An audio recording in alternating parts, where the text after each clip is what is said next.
Hello everyone. Welcome to Mr. Midnight True Crime Stories. I am here to help you today. I know you use this video to fall asleep. So before that, like the video and subscribe to the channel. Also, where are you from and what time are you watching? Now get comfortable and relax. The world stopped on a Tuesday morning. Not literally, of course, but in the way that matters most to ordinary people going about their ordinary lives. When crisis strikes on a national scale, when headlines scream and television screens glow with the same terrible images for days and weeks on end, something strange happens to the fabric of daily existence. The machinery of normal life continues to turn, but nobody is really paying attention anymore. Police departments field calls they cannot answer. Emergency services stretch beyond breaking point.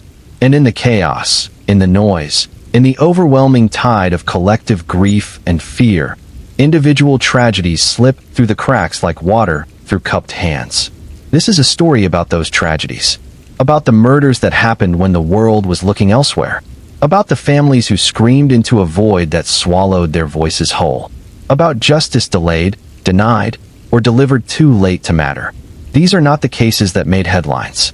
These are not the victims whose names you know. But their stories deserve to be told, and the people who love them deserve to be heard. When the world is focused on one catastrophe, what happens to all the others? What happens to the woman stabbed in a parking lot, while every police officer in the city responds to a different emergency? What happens to the man who disappears on the same day that disappearances stopped matching? What happens to investigations that begin in chaos and end in silence? The answer is simple and terrible. They are forgotten. Not immediately, perhaps. Not intentionally. But forgotten nonetheless. Buried beneath the weight of larger sorrows, eclipsed by tragedies that touched more lives or fit better into the narrative the world was telling itself about what mattered and what didn't. In early September of 2001, the United States stood on the precipice of everything changing. Nobody knew it yet, of course. The morning of September 10th was just another Monday for most Americans. People went to work. Children went to school. The news cycle churned through its usual rotation of political scandals and economic indicators and human interest stories designed to fill the space between commercials. Life was normal in the way that life is always normal until suddenly, catastrophically, it isn't. And then Tuesday came, and the towers fell, and nothing was ever the same again. The images are seared into collective memory now, replayed so many times they have become almost abstract. The planes. The smoke, the people falling, the dust clouds swallowing lower Manhattan, the Pentagon in flames, the crater in a Pennsylvania field. Nearly 3,000 lives ended in a single morning, and a nation went into shock. For weeks afterward, the entire country existed in a state of suspended animation. Television networks abandoned regular programming to run non-stop coverage. Newspapers printed special editions. Flags appeared on every corner, on every car, in every window. The dead were counted and recounted. The missing were sought. The rubble was searched. Every police officer, every firefighter, every emergency responder worked double and triple shifts, pushed to the absolute limit of human endurance. And while this was happening, while the nation mourned and raged and tried to make sense of the senseless, ordinary crimes continued to occur. Domestic disputes turned violent. Business rivalries escalated beyond reason. Obsessions curdled into murder. Desperation drove people to acts they might otherwise have been too afraid to commit. Life and death went on, even when it felt like the world had stopped turning. But the resources to investigate these crimes, to pursue justice for these victims, simply did not exist. Police departments were overwhelmed. Detective squads were pulled apart and reassigned. Evidence collection slowed or stopped entirely. Witnesses went uninterviewed. Leads went unfollowed. Cases that might have been solved in days or weeks instead languished for months or years, going cold in filing cabinets while the detectives who should have been working them focused on threats that seemed more immediate, more urgent, more worthy of their limited time and attention. This is the story of 8 such cases. 8 murders that occurred in the shadow of September 11th and the weeks that followed. 8 victims whose deaths were overshadowed by a larger tragedy. 8 families who found themselves grieving alone, fighting for attention, demanding justice in a world that had already moved on to other concerns. Some of these cases were eventually solved. Some were not. Some saw justice served, after a fashion. Others remain open wounds, questions without answers, grief without closure. But all of them share a common thread. They happened when nobody was looking. They happened when the world had turned its attention elsewhere. They happened in the noise, and they were lost in it. The first victim was a man named Ethan Cole, and his death illustrated perfectly the cruel mathematics of tragedy in a time of crisis. Ethan was 38 years old on the morning he died, a renovation foreman with calloused hands and a reputation for showing up early and staying late. He lived in the Harborview district of Eastport City with his wife Marla and their 16-year-old son Jordan. By all accounts, he was an unremarkable man living an unremarkable life, which is another way of saying he was exactly the kind of person who holds the world together through steady, unglamorous labor that nobody notices until it stops. September 11th was a Tuesday, which meant Ethan left the house at 6 in the morning, same as always. He kissed Marla goodbye while she was still half asleep, grabbed the thermos of coffee she had prepared the night before, and drove his battered work truck across town to a renovation site in the industrial district near the waterfront. The building was an old warehouse being converted into loft apartments, one of those urban renewal projects that were supposed to revitalize forgotten neighborhoods, but usually just pushed poor people somewhere else. Ethan never made it to the site. At approximately 6:45 in the morning, he was confronted in an alley 2 blocks from the warehouse by 2 teenagers attempting a robbery. What happened next is unclear. The teenagers were never caught, never identified, never even clearly described. What is known is that at some point during the confrontation, one of them pulled a knife. What is known is that Ethan Cole bled to death in that alley while the morning shift at the warehouse waited for him to arrive and eventually started without him. His body was discovered at 8:15 by a delivery driver who had pulled into the alley to turn around. By 8:30, police had arrived on scene. By 8:45, the first plane had hit the North Tower of the World Trade Center, and every police officer, every emergency responder, every person with a badge or a radio or any authority whatsoever was suddenly needed somewhere else. Ethan Cole's murder investigation began and ended in the space of 4 hours. A single detective spent part of the morning at the scene, taking photographs and collecting what little evidence existed before being pulled away to respond to the unfolding crisis. The case file was opened, a few preliminary notes were made, and then it was filed away while the world caught fire. Marla Cole spent that terrible Tuesday trying to reach her husband. She called his cell phone a dozen times and got voicemail. She called the renovation site and got no answer. She called his supervisor and was told he had never shown up for work.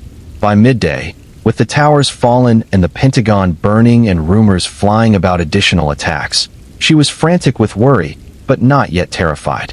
Traffic was gridlocked. Phone lines were jammed. It made sense that she couldn't reach him, didn't it? Everyone was trying to reach everyone. Everyone was trying to make sure their loved ones were safe. It wasn't until nearly 7 that evening, when 2 police officers finally made it to her door, that she learned the truth. Her husband had been murdered. No, they didn't know who did it. No, they didn't have any suspects. No, there wasn't much evidence. They were very sorry for her loss. They would be in touch. They never were. Not really. The detective assigned to the case did reach out a few times in the following weeks, asking if Ethan had any enemies, if he owed anyone money, if there was anyone who might have wanted to hurt him. Marla answered as best she could, but the truth was there was nothing to tell. Ethan didn't have enemies. He didn't owe money. He wasn't involved in anything that would make someone want to kill him. He was just a man in the wrong place at the wrong time, murdered for the contents of his wallet by strangers who vanished into the chaos of that terrible day. As weeks turned into months, Marla made call after call to the police department, asking about progress, demanding updates, pleading for someone to care about her husband's death as much as she did. But there was no progress to report. The case had gone cold almost immediately. The detective working it had been reassigned. The evidence collected at the scene led nowhere. The teenagers who killed Ethan Cole had disappeared, and in the absence of witnesses or forensic evidence or any meaningful leads whatsoever, there was simply nothing to investigate. Jordan Cole took his father's death hard in the particular way that teenage boys do, turning grief inward until it became rage, then turning that rage outward at anyone within reach. He stopped going to school. He stopped talking to his mother. He spent his days alone in his room and his nights walking the streets, sometimes until dawn, as if he might stumble across the people who killed his father if he just looked hard enough. Marla tried to reach him, tried to pull him back from whatever edge he was walking, but she was drowning in her own grief and barely keeping her head above water. The life insurance money helped with bills, but did nothing for the emptiness in the house, the silence at the dinner table, the weight of trying to be both parents to a boy who didn't want either. She got a job as a receptionist at a dental office. She kept the house clean. She made sure there was food in the refrigerator. She did all the things that people do when they are trying very hard not to fall apart completely. Years passed. Jordan eventually graduated high school, though his grades were poor and his attendance was worse. He got a job at an auto parts store, moved out of his mother's house, spoke to her on holidays and birthdays, and not much else. Marla stayed in the house in Harborview, unable to sell it, unable to leave, trapped by memories and mortgage payments, and the fading hope that someday, somehow, someone would knock on her door and tell her they had found the people who killed her husband. That knock came 6 years after Ethan's death, on a rainy afternoon in October. A different detective than the one originally assigned to the case stood on her porch, hat in hand, and told her they had made an arrest. A man named Kevin Torres, currently serving time for armed robbery, had confessed to being present during Ethan's murder. He claimed his friend had been the one with the knife, claimed it was supposed to be a simple robbery, claimed they panicked when Ethan fought back. The friend was dead now, killed in an unrelated shooting 3 years earlier, but Torres was willing to testify about what happened that morning, willing to provide details that only someone who had been there could know. It was something. It wasn't justice, not really. Torres was already in prison and would be for years regardless of this confession. The actual killer was beyond the reach of any earthly justice. But it was something. It was acknowledgement. It was confirmation that Ethan had existed, that his death mattered, that he hadn't simply been erased without a trace. Marla thanked the detective and closed the door and sat on her couch and cried for the first time in years. Jordan came to visit that weekend, and they talked about his father, really talked, for the first time since the funeral. They remembered the good parts. The camping trips. The terrible jokes. The way he sang in the shower. The way he always had sawdust in his hair. But even this small measure of closure came too late to undo the damage. Jordan's relationship with his mother remained strained. The years of silence and anger had built walls that a single conversation couldn't demolish. Marla stayed in the house, still trapped, still haunted, still unable to move forward in any meaningful way. Ethan Cole's murder had stolen more than just his life. It had stolen his family's future, their ability to heal, their capacity to imagine a world where the past didn't hold them hostage. And his case was just the first. The question that opened this narrative still hangs in the air, waiting for an answer that will never be entirely satisfying. When the world is focused on one catastrophe, what happens to all the others? The answer is that they continue happening. They continue destroying lives. They continue creating grief and loss and trauma. They just do it more quietly, with less attention, in the shadows cast by larger tragedies. This isn't anyone's fault, exactly. Human attention is finite. Resources are limited. When something enormous happens, when 3,000 people die in a single morning, it's natural and reasonable that collective focus shifts to that event. Police departments have to prioritize. Media outlets have to choose which stories to cover. Individuals have to decide where to direct their empathy and energy. But natural and reasonable doesn't mean painless. The families in these stories didn't get to decide that their losses mattered less than larger tragedies. They didn't get to choose to grieve less intensely because other people were also grieving. Their pain was absolute and consuming regardless of what else was happening in the world. This is the fundamental unfairness at the heart of tragedy in the modern age. We live in a time when information about suffering is ubiquitous and overwhelming. We know about disasters happening everywhere, all the time. We see images of destruction and death constantly. We are asked to care about everything, everywhere, always. And because we cannot possibly care about everything equally, we have to choose. We have to prioritize. We have to decide which tragedies deserve our attention and which ones we have to ignore in order to remain functional. The families of these 8 victims found themselves on the wrong side of that calculation. Their losses were real, but not large enough to demand national attention. Their grief was genuine, but not dramatic enough to capture media interest. Their tragedies were significant, but not exceptional. And so they grieved in relative silence, without the support networks that formed around larger disasters, without the public acknowledgement that their losses mattered. Some of them found this silence unbearable. They wanted their loved ones' deaths to be acknowledged, to be seen, to be recognized as significant. They wanted the world to stop, if only briefly, to notice that someone important had been lost. But the world didn't stop. It barely slowed down. And that felt like a second death, an erasure that followed the physical loss. Others found the silence to be a kind of mercy. They didn't want public attention. They didn't want strangers offering sympathy or reporters asking questions or true crime podcasts dissecting their loved ones' deaths. They just wanted to grieve privately, to process their loss in their own time and way, without the performance that public tragedy often requires. Both responses were valid. There is no correct way to grieve. There is no right amount of public attention for a private tragedy. Each family had to navigate these questions for themselves, making choices that felt right for them even if they wouldn't have felt right for someone else. The criminal justice system's response to these cases also illustrated broader tensions about how we handle crime in times of crisis. Should murders that occurred during national emergencies receive less attention because resources are stretched thin? Should they receive more attention to demonstrate that individual lives matter, even when collective focus is elsewhere? Should the timing of a crime affect how seriously we take it? The answer, according to most legal frameworks, is no. Murder is murder regardless of when it occurs. Each case deserves the same level of investigation and prosecution. But theory and practice often diverge, and the reality is that these cases did receive less attention than they might have in other circumstances. Not because anyone explicitly decided they mattered less, but because in a system with limited resources, everything is a triage decision, and some cases inevitably get less attention than others. This created real consequences. Ethan Cole's case went cold partly because the initial investigation was cut short when detectives were pulled to other priorities. If that investigation had continued uninterrupted, might his killers have been caught sooner? Possibly. The fact that it took 6 years to get even partial justice was directly related to the timing of his death. Rafael Moreno's case was solved quickly, but his trial was delayed for 2 years because the court system was backed up with terrorism-related cases.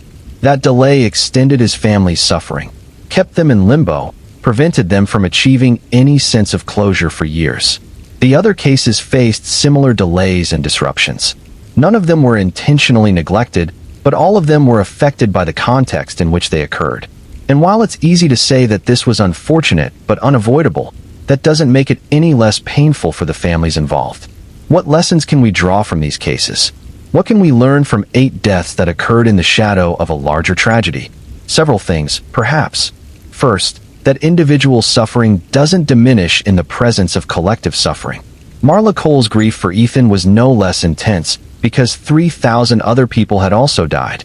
Her loss was absolute and consuming regardless of context. The mistake is thinking that we have to compare losses, that we have to rank tragedies in order of importance. Every death destroys a world.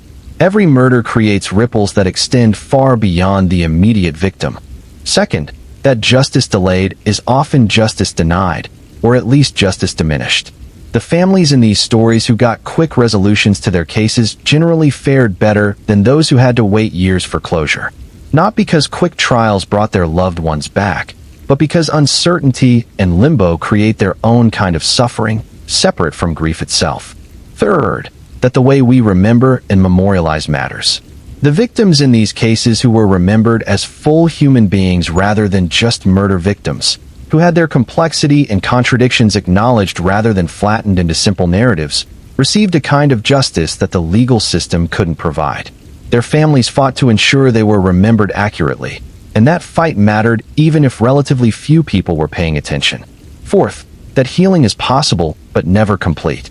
The families in these stories found ways to move forward, to build meaningful lives after devastating losses. But they didn't get over their grief. They didn't move on in the sense of leaving the past behind. They learned to carry their losses, to integrate them into their identities, to live with the permanent absence of people they loved. This is a different kind of healing than we often imagine, less about recovery and more about adaptation. Fifth, that the killers in these cases were not monsters from another species, but humans who made terrible choices. Some of them showed remorse. Some didn't. Some were driven by desperation. Some by greed. Some by rage. But all of them were recognizably human, which is perhaps the most disturbing thing about murder. It's not committed by people who are fundamentally different from us. It's committed by people who, under certain circumstances, make choices that most of us would never make, but that we can at least comprehend. Sixth, that the question of who deserves our attention and empathy is more complicated than it appears. The 8 victims in this story deserved attention and justice.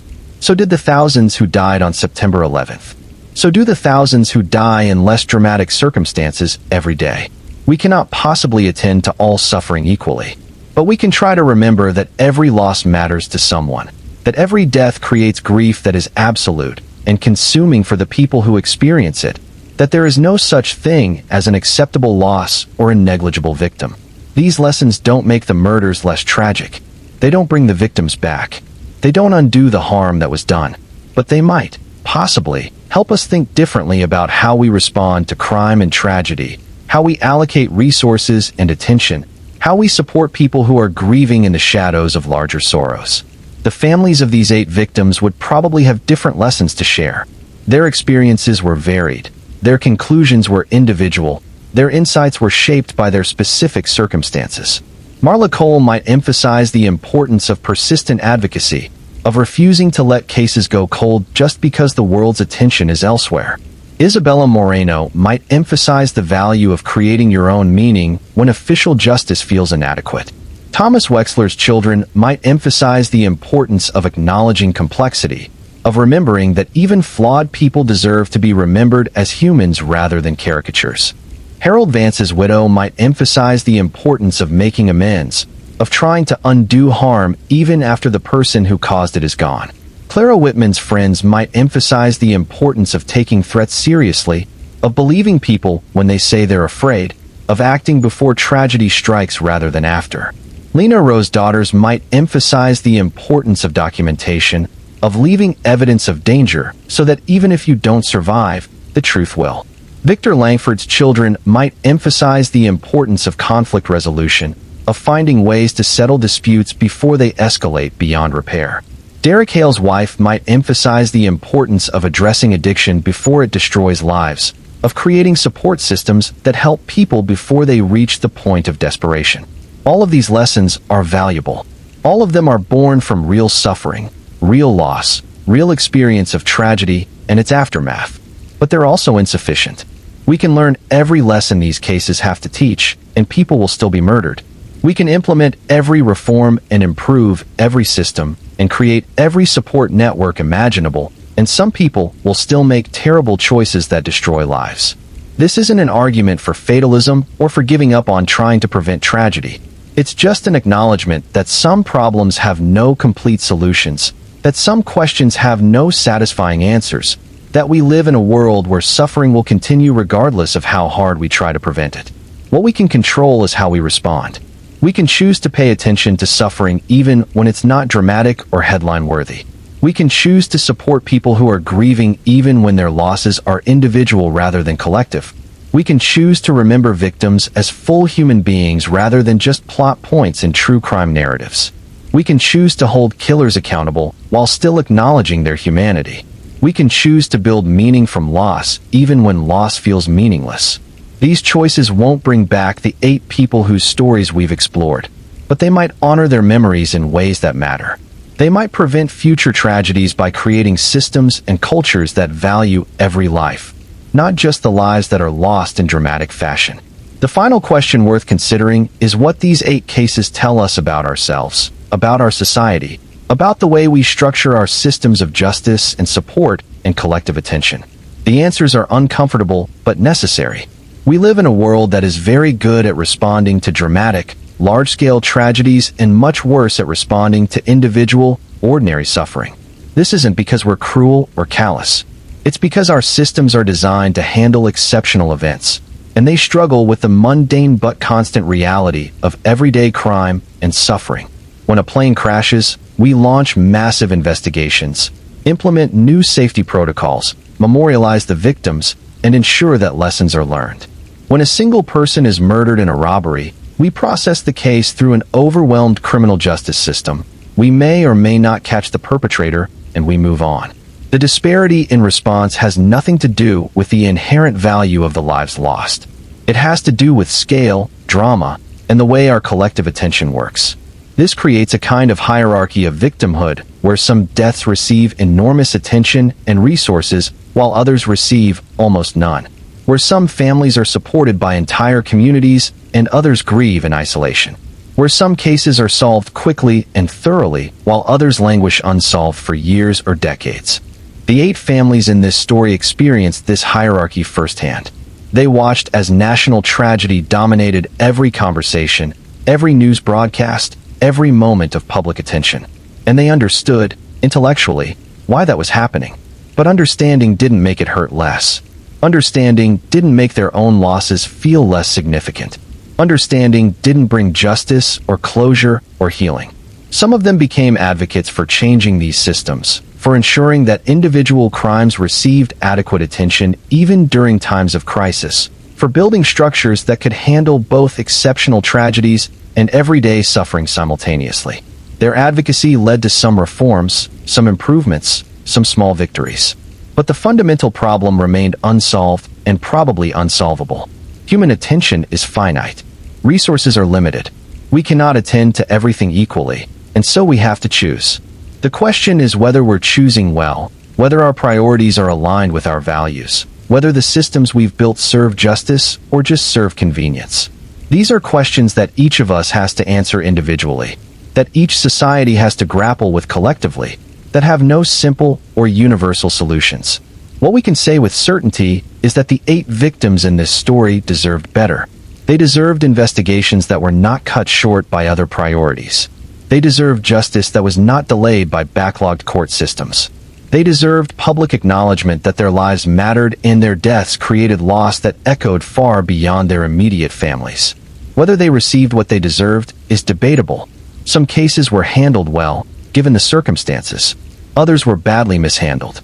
Most fell somewhere in between, processed adequately but not exceptionally, given attention but not enough, acknowledged but not fully seen. And this is perhaps the most honest conclusion we can draw, that our systems of justice and support and collective attention are imperfect, that they fail some people while serving others, that they reflect both the best and worst of human nature. We try to be fair. We try to be just. We try to give everyone what they deserve. But we fail regularly and predictably because the gap between our intentions and our capabilities is often vast. The families of these 8 victims live with those failures every day. They live with investigations that were cut short, trials that were delayed, sentences that felt inadequate, and public attention that moved on too quickly to other concerns. They live with the knowledge that their loved ones' deaths were overshadowed by larger tragedies, that their grief was private when they needed it to be acknowledged, that justice was partial when they needed it to be complete. But they also live with resilience, with the capacity to build meaning from loss, with the ability to honor their loved ones' memories in ways that matter. They started foundations, wrote books, advocated for policy changes, created memorials, and generally refused to let their loved ones be forgotten or reduced to statistics in crime reports. This resilience doesn't make the murders acceptable or the system failures forgivable, but it does demonstrate something important about human nature.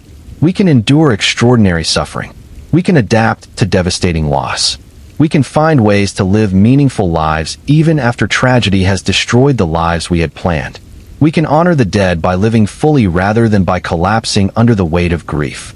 The 8 people murdered in the shadow of September 11th did not choose to die. They did not choose the timing of their deaths or the circumstances surrounding them. They did not choose to have their tragedies overshadowed by a larger national catastrophe. These things were done to them, inflicted upon them, consequences of choices made by other people in moments of rage or desperation or calculated cruelty. But their families chose how to respond.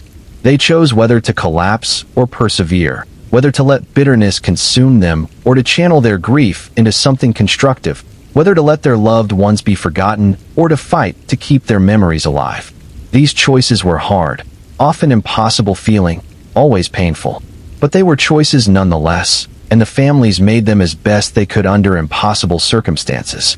Ethan Cole is remembered through a scholarship fund that helps working-class students pursue careers in skilled trades, ensuring that his legacy is the dignity of manual labor rather than just the tragedy of his death.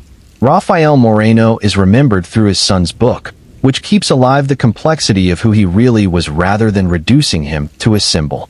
Thomas Wexler is remembered through scholarships for disadvantaged students, his children choosing to honor the generous aspects of his character rather than focusing exclusively on his flaws. Harold Vance is remembered through his widow's charitable giving, which directly contradicts everything he stood for, but serves causes he should have supported. Clara Whitman is remembered through teaching scholarships and the tree planted in her school's courtyard, ensuring her legacy is education rather than violence. Lena Rowe is remembered through her daughter's advocacy work, turning private tragedy into public good. Victor Langford is remembered through mediation programs that prevent other families from experiencing similar losses.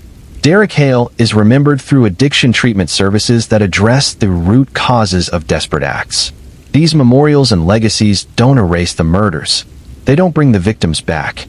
They don't undo the harm that was done. But they ensure that these 8 people are remembered as more than just victims, that their lives had meaning beyond their deaths, that their existence contributed something positive to the world even though their deaths contributed only pain. This is perhaps the best we can hope for in the aftermath of tragedy. Not that we can undo what was done, but that we can create meaning from meaninglessness, build something positive on foundations of loss, ensure that death is not the final word on a life. The killers in these cases also left legacies, though darker ones. They demonstrated how quickly ordinary people can become capable of murder, how circumstances and choices can combine to create violence, how the gap between thinking about killing someone and actually doing it is smaller than most of us would like to believe. Some of them showed that financial desperation can override moral constraints. Some showed that romantic obsession can curdle into deadly possession. Some showed that business conflicts can escalate into lethal violence. Some showed that addiction can destroy not just the addict, but everyone around them. Some showed that betrayal is often committed by the people we trust most. Some showed that revenge feels justified even when it's clearly wrong. These lessons are uncomfortable because they suggest that murder is not the exclusive province of monsters or sociopaths. It's something that ordinary people commit when circumstances align in terrible ways, when stress and opportunity and poor judgment combine, when the normal barriers that prevent violence break down under sufficient pressure. This doesn't excuse murder. It doesn't make the killers less responsible for their actions. But it does complicate the simple narratives we often tell about crime. Narratives where killers are fundamentally different from normal people, where murder requires a special kind of evil that most of us don't possess. The truth is murkier. Most of these killers were ordinary people who made extraordinary choices in moments of desperation or rage or calculated self-interest. They were not psychopaths devoid of empathy. They were not monsters incapable of normal human emotion. They were people who, under specific circumstances, decided that killing someone was preferable to accepting consequences or losing face or living with disappointment. This ordinariness is perhaps more frightening than any amount of psychopathy would be. Because if ordinary people are capable of murder, then the line between killer and victim is thinner than we imagine. We are all, potentially, capable of terrible acts given the right circumstances and wrong choices. Most of us will never cross that line. But the line exists, and it's not as far away as we might want to believe. The families of the victims understand this in ways that most people don't. They knew the killers in many cases. They had relationships with them. They never suspected that these people were capable of murder until the moment it happened. And that knowledge, that understanding that danger can lurk in familiar faces, changes how you see the world. Some of them became more paranoid, less trusting, constantly alert for warning signs that someone might be dangerous. Some of them went the opposite direction, refusing to let fear control their lives, insisting on maintaining openness and trust despite what had happened. Most fell somewhere in between, more cautious than they had been but not paralyzed by fear, aware of danger but not consumed by it. These responses illustrate the variety of ways that trauma reshapes people. There is no single correct way to process the knowledge that someone you knew was capable of murder. There is no standard response to having your sense of safety shattered. Each person has to find their own path through, their own way of living in a world that has proven itself to be dangerous in ways they had never fully appreciated before. As we approach the end of this narrative, it's worth returning to the central question one more time. When the world is focused on one catastrophe, what happens to all the others? We've explored 8 specific answers to that question. 8 families who lived through this experience. 8 victims who died when the world wasn't paying attention. But the larger answer is that this happens constantly, not just during extraordinary crises, but all the time. Every day, people die in ways that receive no attention, that generate no headlines, that disappear into statistical categories without leaving any trace in public consciousness. Every day, families grieve losses that seem world-ending to them, but barely register to anyone else. The crisis of September 2001 made this dynamic more visible because the contrast was so stark. Individual tragedies occurring simultaneously with a massive collective tragedy created an obvious hierarchy of attention. But that hierarchy exists all the time. Some deaths are always considered more newsworthy than others. Some victims are always deemed more sympathetic than others. Some families are always given more support than others. This is not necessarily conscious or malicious. It's a function of how media works, how public attention operates, how humans process information and allocate empathy. We cannot care equally about everything, so we create categories and hierarchies and make decisions about what deserves our limited attention and emotional energy. But these necessary categorizations have real consequences for real people. The families who find themselves on the wrong side of these decisions, whose losses are deemed less newsworthy or less sympathetic or less deserving of attention, experience a kind of double trauma. First, the loss itself. Second, the social erasure of that loss, the message that their suffering doesn't matter enough to be acknowledged. The 8 families in this story experienced both traumas. They lost people they loved, and then they had to fight for recognition that those losses mattered, that justice should be pursued, that their grief deserved acknowledgement. Some of that fight was successful, some wasn't, but all of it was exhausting, adding burden upon burden at a time when they were least equipped to handle additional stress. We can do better. As individuals, we can make conscious choices to attend to suffering even when it's not dramatic or headline-worthy. We can support people who are grieving even when their losses don't generate national conversation. We can acknowledge that every death matters, every loss creates grief, every family deserves support. As societies, we can build systems that don't collapse under pressure, that can handle both exceptional crises and everyday suffering simultaneously. We can ensure that police departments are adequately staffed, that court systems are adequately funded, that support services exist for all victims rather than just those whose cases capture public imagination. These changes won't happen automatically. They require conscious choice, sustained effort, political will, and resource allocation. They require us to decide that justice for everyone is more important than exceptional attention for a few. They require us to build systems that serve all victims equally, regardless of the circumstances of their deaths or the timing of their tragedies. The 8 victims in this story deserve better than what they got, not because they were special or because their cases were exceptional, but because every victim deserves better. Because justice should not depend on when you die or how dramatic your death is or whether your case happens to capture media attention. Ethan Cole deserved an investigation that didn't get cut short by other priorities. Rafael Moreno deserved a trial that didn't get delayed for 2 years. Thomas Wexler deserved to have his complexity acknowledged rather than being reduced to a simple villain. Harold Vance deserved to be held accountable for his actions before someone killed him rather than only being judged after his death. Clara Whitman deserved to have her warnings taken seriously before it was too late. Lena Rowe deserved protection from a husband who was actively planning her murder. Victor Langford deserved a business community that could resolve conflicts without violence. Derek Hale deserved to work in an environment where employees felt safe asking for help before desperation drove them to desperate acts. None of them got what they deserved. None of them received perfect justice or perfect prevention or perfect response to their situations. They all fell through cracks in systems that were supposed to protect them, or they were failed by people who were supposed to care for them, or they were simply in the wrong place at the wrong time and paid the ultimate price for randomness and bad luck. Their families carry these failures forward. They carry the knowledge that things could have been different, that with better systems, or different choices, or slightly altered circumstances, their loved ones might still be alive. They carry the weight of maybe, that cruelest of words, that lives in the space between what was and what might have been.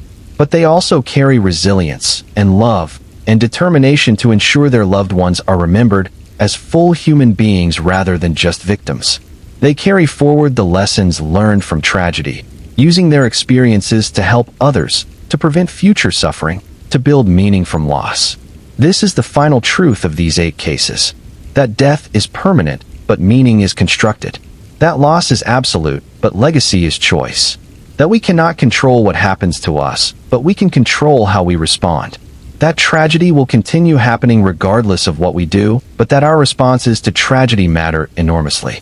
History will remember September 11th, 2001. The attacks on that day were so large, so dramatic, so consequential that they became permanent fixtures in collective memory. Books have been written. Documentaries have been made. Memorials have been built. The dead have been individually named and collectively honored. History will not remember Ethan Cole, Rafael Moreno, Thomas Wexler, Harold Vance, Clara Whitman, Lena Rowe, Victor Langford, or Derek Hale. Their names will not appear in history books. Their deaths will not be commemorated at national memorials. Their stories will fade from public consciousness, if they ever entered it at all. But they will be remembered by the people who love them, by children who lost parents, by parents who lost children, by spouses who lost partners, by friends who lost companions, by students who lost teachers, by communities that lost members. They will be remembered in private ceremonies and quiet moments, in photographs on mantles and stories told at family gatherings, in the small ways that ordinary people are remembered by those whose lives they touched. This private memory is not less valuable than public commemoration. It's different, more intimate, more personal, more connected to who these people actually were rather than what their death symbolized. It's memory that acknowledges complexity, that holds space for contradictions, that refuses to reduce human beings to simple narratives or moral lessons. And perhaps that's the most important lesson of all, that every life is complex, that every death creates loss that reverberates far beyond the immediate victim, that public attention or lack thereof doesn't determine the actual value of a life or the depth of grief its loss creates, that meaning and memory are constructed by people who love the deceased, not by headlines or history books. The 8 victims in this story were ordinary people living ordinary lives until extraordinary violence ended them. They were not saints or sinners, heroes or villains. They were just people, with all the complexity and contradiction that implies. They made mistakes and good choices. They hurt people and helped people. They were loved and flawed and human. Their deaths were tragedies not because they were perfect, but because they were people, because every life has inherent value, because murder is wrong regardless of the victim's character or the circumstances of their death. They deserve to live. They deserve justice. They deserve to be remembered as full human beings rather than just victims. Whether they received what they deserved is questionable, but their families have worked to ensure they are remembered, to build meaning from their losses, to create legacies that extend beyond the circumstances of their deaths. And in doing so, they have demonstrated extraordinary courage, resilience, and love. As this narrative comes to a close, we return one final time to the question that opened it. When the world is focused on one catastrophe, what happens to all the others? They continue happening. They continue destroying lives. They continue creating grief and loss and trauma. They just do it more quietly, in the shadows, without the public attention or support that larger tragedies receive. But quiet doesn't mean insignificant.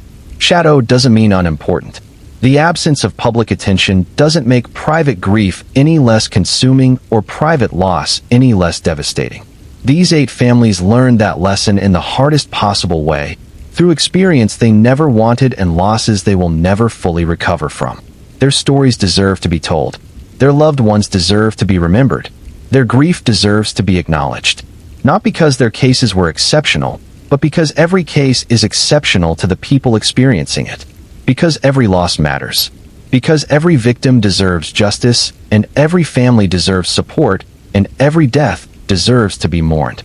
History remembers the loudest tragedies, the attacks that kill thousands, the disasters that dominate headlines, the events that reshape nations and change the course of human history. But grief is always personal. Loss is always individual. And the measure of a tragedy is not its scale, but its impact on the people who experience it. By that measure, the 8 murders in this story were as significant as any larger tragedy, as devastating as any historical catastrophe, as worthy of attention as any event that made headlines. They destroyed worlds. They shattered families. They ended futures. They created losses that echo forward through time, affecting not just the immediate victims, but everyone connected to them. If you've made it to the end of this narrative, thank you for giving these 8 victims and their families your attention. Thank you for remembering them, even briefly, even incompletely. Thank you for acknowledging that their lives mattered and their deaths created loss that deserves recognition. If these stories have moved you, consider supporting organizations that help victims of violent crime and their families. Consider advocating for better funding for police departments and court systems so that cases don't go cold because resources are stretched thin.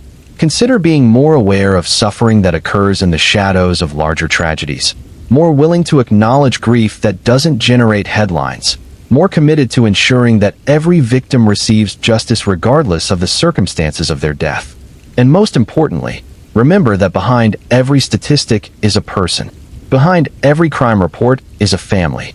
Behind every case number is a loss that someone is carrying, a grief that someone is processing, a life that someone is trying to rebuild after tragedy has destroyed the one they had. These are not just stories. They are real lives, real deaths, real losses. They happen to real people who deserve better than what they got.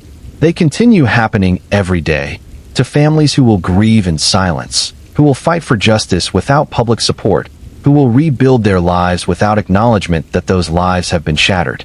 We can do better. We must do better. Not just during exceptional crises, but all the time. Not just for victims who generate headlines, but for all victims. Not just when we're paying attention, but especially when we're not. That is the final lesson of these 8 cases. That attention matters. That acknowledgement matters. That every life has value, and every death creates loss, and every family deserves support. That we have a responsibility to see suffering even when it's quiet, to acknowledge grief even when it's private, to ensure justice even when cases are not dramatic or headline-worthy. The world stopped on September 11th, 2001. But for 8 families, the world had already stopped or was about to stop, for reasons that had nothing to do with national tragedy and everything to do with personal loss.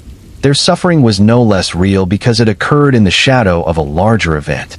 Their grief was no less consuming because other people were also grieving. And 20 years later, they still carry that loss. They still remember. They still fight to ensure their loved ones are not forgotten. They still work to build meaning from meaninglessness, to create legacy from tragedy, to honor the dead by living fully. This is their story. These are their losses. These are their loved ones, remembered not as victims, but as people, complex and contradictory and fully human. May they rest in peace. May their families find healing. And may we all learn to pay attention to suffering that occurs in the shadows, to acknowledge grief that doesn't make headlines, to ensure justice for every victim regardless of when or how or why they died. Thank you for listening. If you found this story meaningful, please take a moment to like this video and subscribe to the channel. Share your thoughts in the comments below. Where are you from, and what time are you watching? Your engagement helps us continue telling these important stories, ensuring that victims are remembered and that their families' experiences are acknowledged. Until next time, take care of yourselves and each other. The second victim was a man who had spent his entire life trying to escape the circumstances of his birth, only to be dragged back down by the past he thought he had left behind. Rafael Moreno grew up in Southbridge, a neighborhood in Riverton where poverty wasn't just a condition but an inheritance, passed from generation to generation like a genetic disease. His father was absent. His mother worked 3 jobs and was still never home. By the time he was 12, Rafael was running with a crew of older boys who taught him that the world was divided into predators and prey, and the only choice that mattered was which one you wanted to be.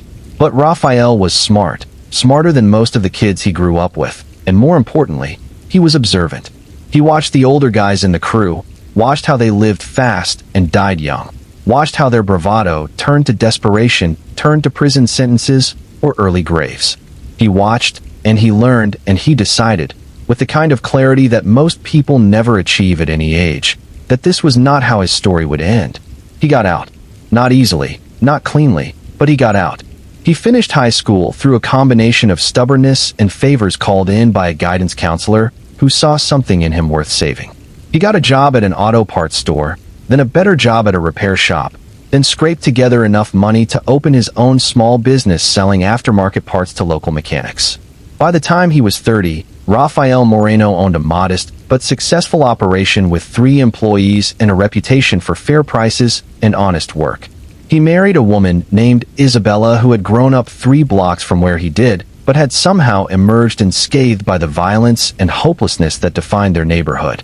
They had 2 children, a boy and a girl, and moved to a better part of Southbridge, the part where the houses had yards and the streets had trees, and you could almost forget you were still technically living in the same zip code where Rafael had once watched a friend get shot over a pair of sneakers. By September of 2001, Rafael had built something real. His business was growing. His kids were doing well in school. His wife was talking about maybe buying a house in the suburbs, really leaving Southbridge behind, and Rafael was starting to believe it might actually happen. He was 42 years old, and for the first time in his life, the future looked like something other than a threat. Luis Calderon had grown up 2 streets over from Rafael, and they had been friends once, in the way that boys who survive the same war become brothers even if they have nothing else in common. But where Rafael had climbed out, Luis had sunk deeper. He stayed in the crew, graduated from petty theft to serious crime, did 2 stints in prison, and emerged from the second one harder and meaner and more dangerous than he had been going in. By 2001, Luis was running a drug operation in Southbridge. Not a big one, not the kind that drew federal attention, but profitable enough to make him dangerous and stupid enough to think he was invincible. He had approached Rafael 3 times over the years, offering partnership opportunities that were really just demands for money laundering services. Use your legitimate business to clean my illegitimate cash, and we both make money. Simple. Rafael said no every time. Not because he was self-righteous, not because he thought he was better than Luis, but because he had fought too hard for too long to risk it all on a deal that would inevitably end badly. He had seen how these stories ended. Prison or death. Those were the only 2 conclusions, and he wanted neither. The 3rd time Rafael said no, Luis laughed and called him names that don't bear repeating and said, "Fine, have it your way, but don't come crying to me when your little shop burns down or your kids walk home from school through the wrong neighborhood at the wrong time." Rafael didn't respond to the threats. He just walked away, hoping that would be the end of it. It wasn't. On the morning of September 12th, Luis showed up at Rafael's shop before opening hours. He came alone, which should have been the first warning sign, but wasn't. The second warning sign was the gun tucked into his waistband, visible when he raised his arms to pound on the locked door. Rafael let him in anyway. This was the decision that killed him, the one moment of miscalculation in an otherwise carefully calculated life.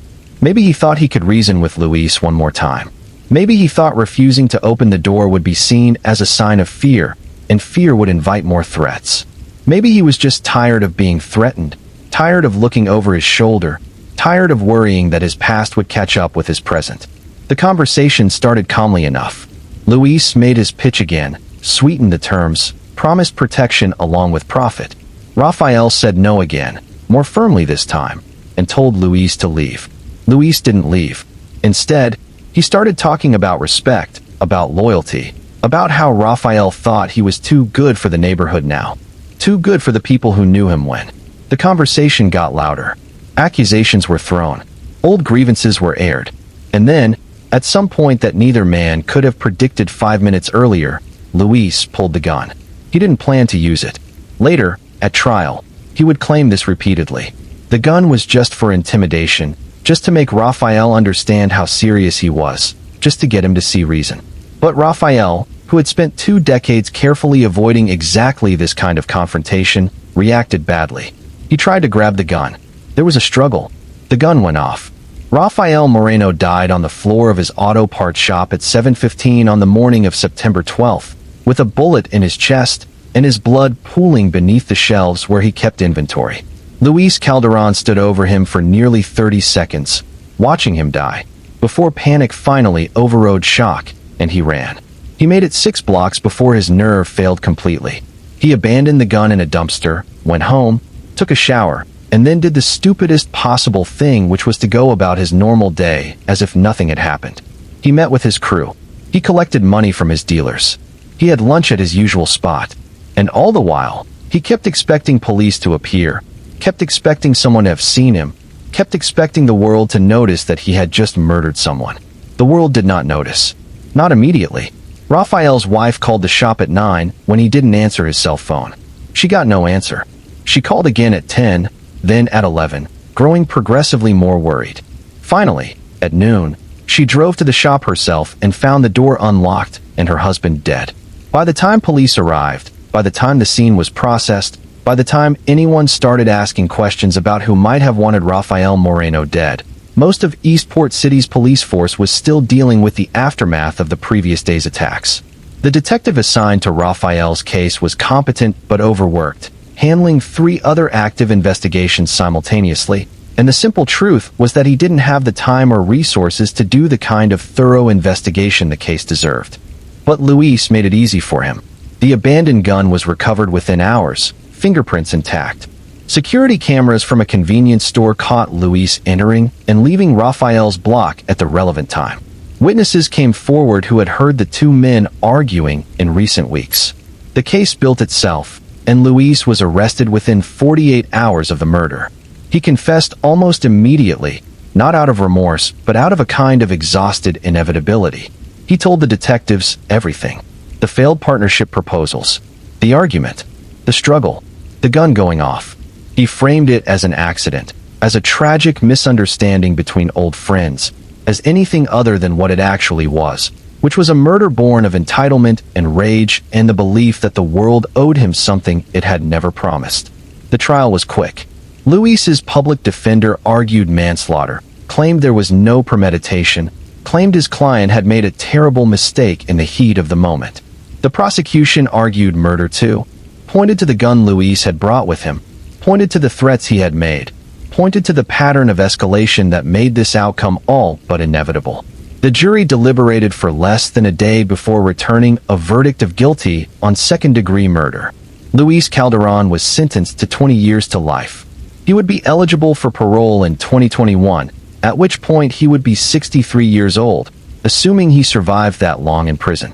Rafael's widow, Isabella, never attended the trial.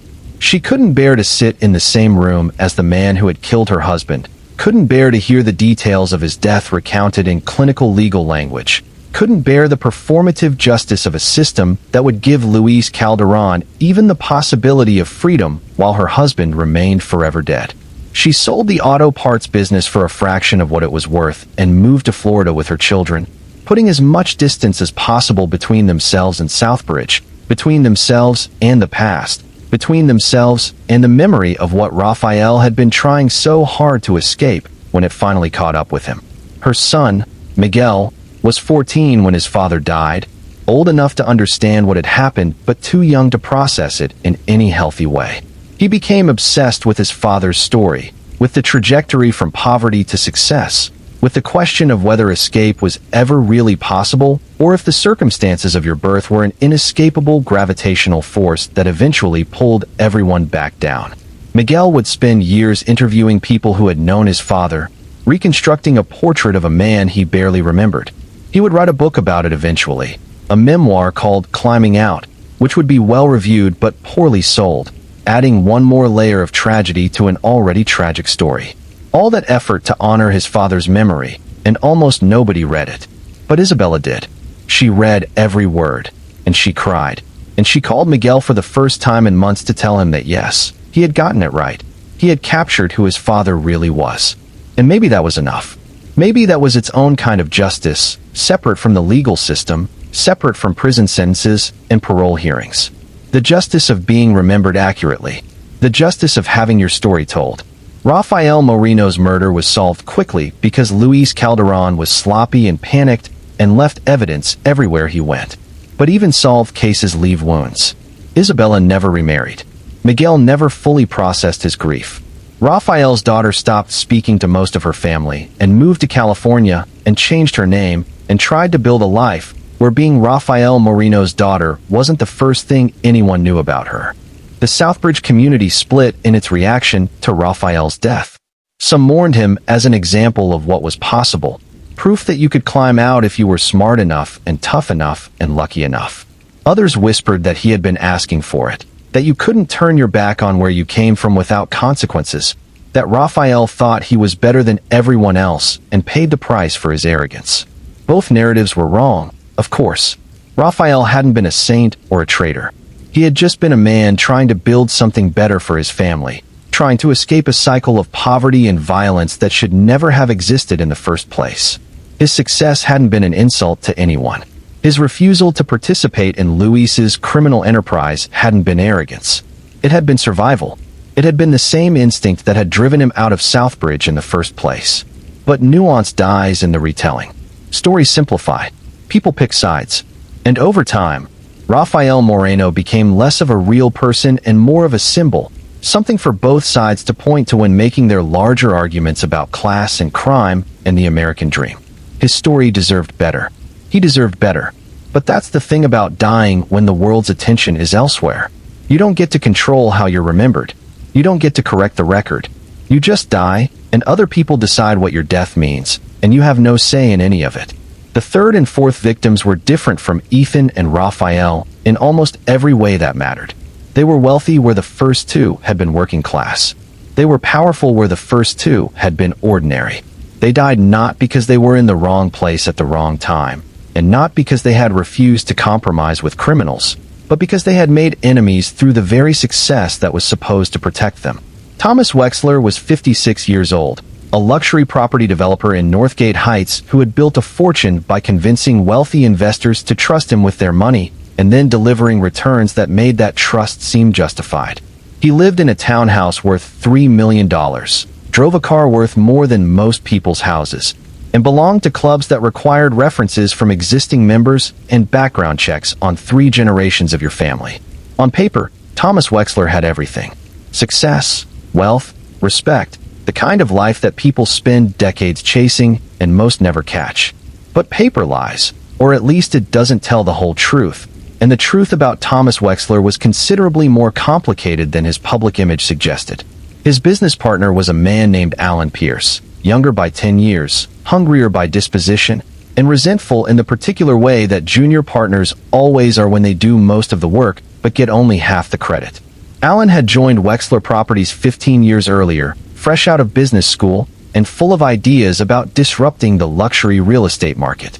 Thomas had been charmed by his energy, impressed by his credentials, and smart enough to recognize that he needed someone younger to court younger clients. The partnership worked for a while. Alan brought in new business. Thomas closed the deals.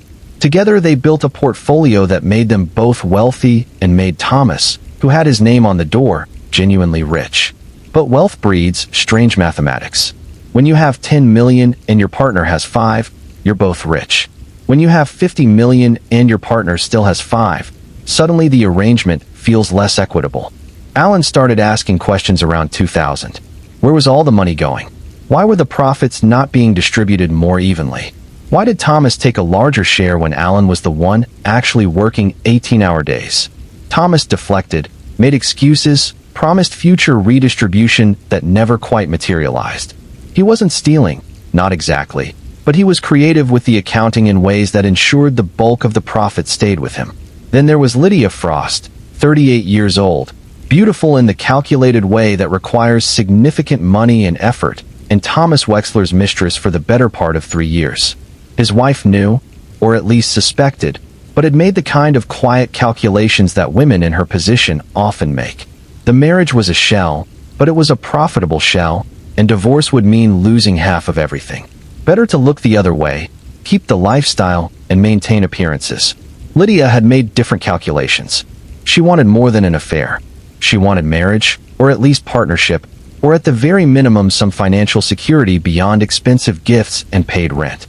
Thomas kept promising and never delivering, and by the fall of 2001, Lydia's patience was wearing thin. What Thomas didn't know, what he was too arrogant to even suspect, was that Alan and Lydia had met, had talked, had realized they shared a common problem, had decided, over several careful conversations, that their mutual problem might have a mutual solution. The precise moment when those conversations turned from fantasy to planning is impossible to pinpoint. Maybe there was never a single moment, just a gradual escalation. One suggestion building on another until something that had started as idle speculation became a concrete plan with timelines and contingencies. When did we start seriously talking about killing him? Neither of them could have answered that question, and by the time it would have mattered, it was far too late. They were careful. Alan spent months reviewing the company's financials, identifying accounts that could be accessed, money that could be moved. Lydia spent months studying Thomas's routines, his habits, his security measures, which were substantial when he was at home, but practically non-existent when he was with her. A man sneaking away for an affair doesn't bring bodyguards. A man who thinks he's in control of the situation doesn't watch his back. The murder was planned for September 15th, a Saturday night when Thomas's wife would be at their beach house and Thomas would be at Lydia's apartment, as he was most Saturday nights. The method would be simple. An overdose of prescription sedatives dissolved in his evening drink, enough to ensure he never woke up. The scene would be staged to look like a heart attack, and given Thomas's age and stress levels and the cocaine habit that Lydia knew about, but his wife did not, that conclusion would be entirely plausible. Except nothing ever goes according to plan, not really, and especially not when the plan involves murder. Thomas arrived at Lydia's apartment at 8 p.m. as expected, but he was agitated, distracted, already half drunk. He'd had a fight with his wife. She was threatening divorce after all these years of looking the other way, threatening to take him for everything, threatening to expose certain financial irregularities that could land him in prison. Lydia listened and made sympathetic sounds and mixed him a drink with enough sedatives to kill a horse. Thomas drank it, complained about the bitter taste, asked for another drink to chase away the bitterness. Lydia made him another, this one with a double dose, just to be sure. Thomas drank that one too, and then he started to feel strange, started to realize that something was very wrong. "What did you do?" he asked, the words already slurring. "Lydia, what did you do?" She didn't answer. She just watched as he tried to stand, failed, collapsed onto the couch. She watched as his breathing became labored, as his skin turned pale, as his eyes rolled back. She watched him die, which took longer than she had expected and was considerably more unpleasant to witness than she had imagined. When it was over, when Thomas Wexler was finally, unambiguously dead, Lydia called Alan. He arrived within 20 minutes, and together they began the process of staging the scene. They dressed Thomas, cleaned up any obvious evidence of the drugs, arranged his body on the couch in a position that suggested he had simply fallen asleep and never woken up. But they made mistakes. Small ones, the kind that seem insignificant in the moment but become glaring in hindsight. They forgot to wipe down the glass Thomas had drunk from. They didn't account for the fact that the doorman would remember Alan visiting that night, despite his claim that he'd been home alone. They underestimated how quickly the medical examiner would order a toxicology screen, and how obvious the sedatives would be in Thomas's system. The investigation took 3 weeks. Not because it was particularly complicated, but because every detective in the city was stretched thin dealing with the aftermath of September 11th, and a wealthy man dying in his mistress's apartment wasn't exactly a priority. But even an overworked investigation can crack a badly executed murder, and this was very badly executed indeed.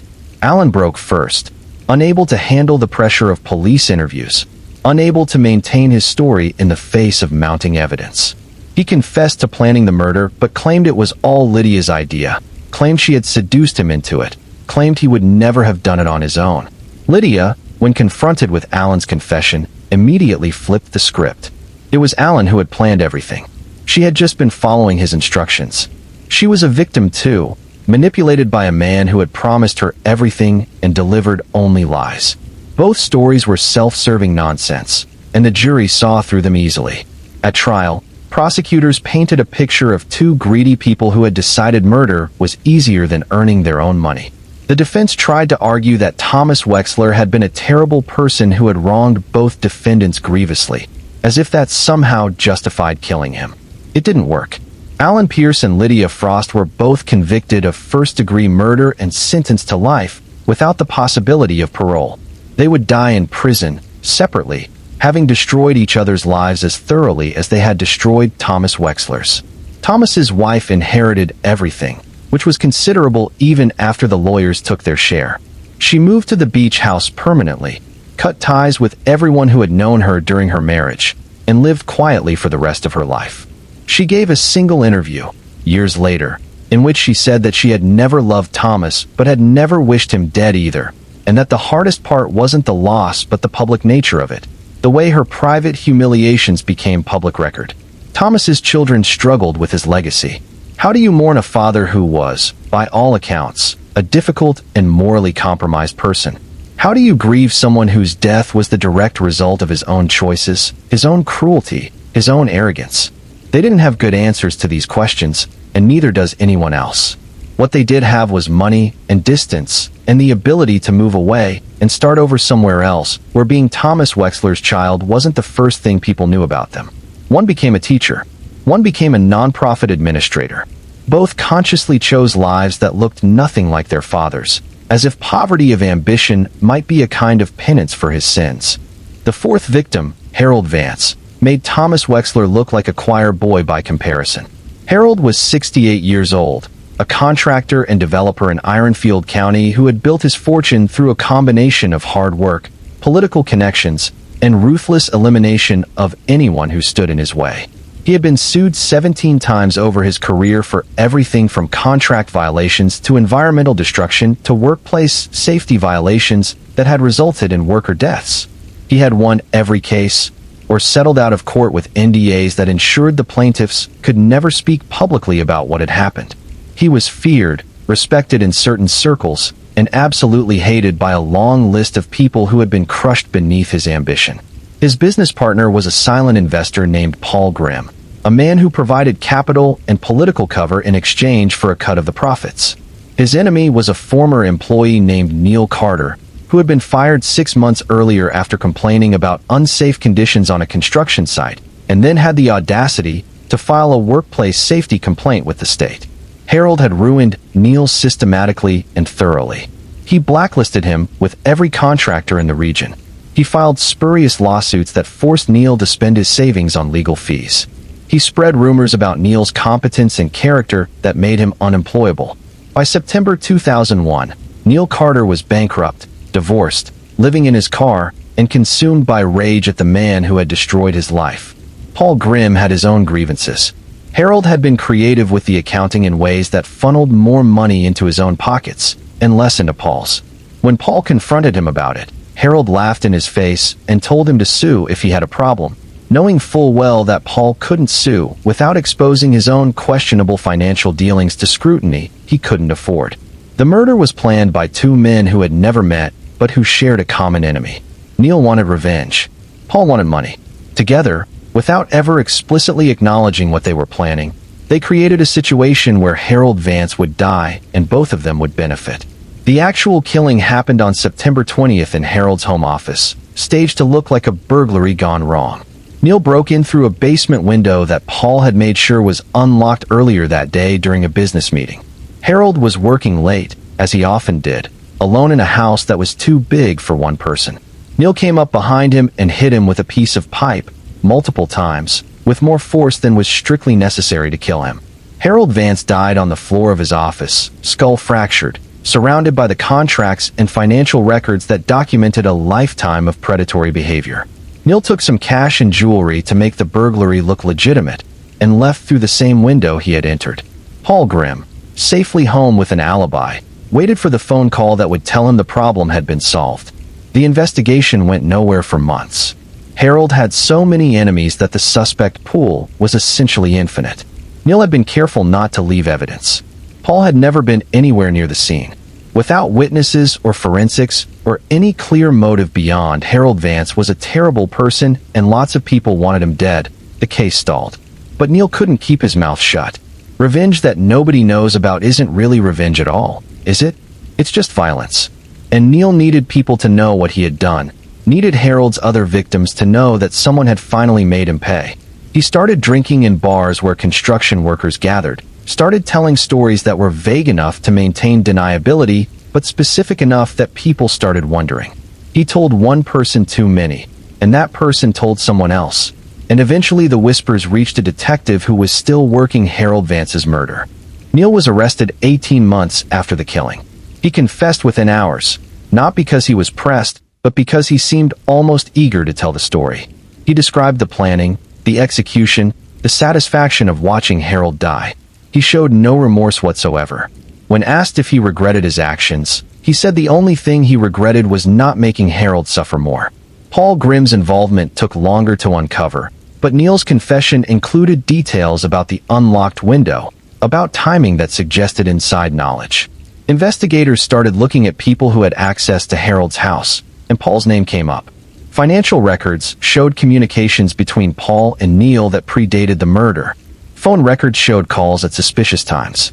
Paul was arrested 6 months after Neil, and unlike Neil, he fought the charges every step of the way.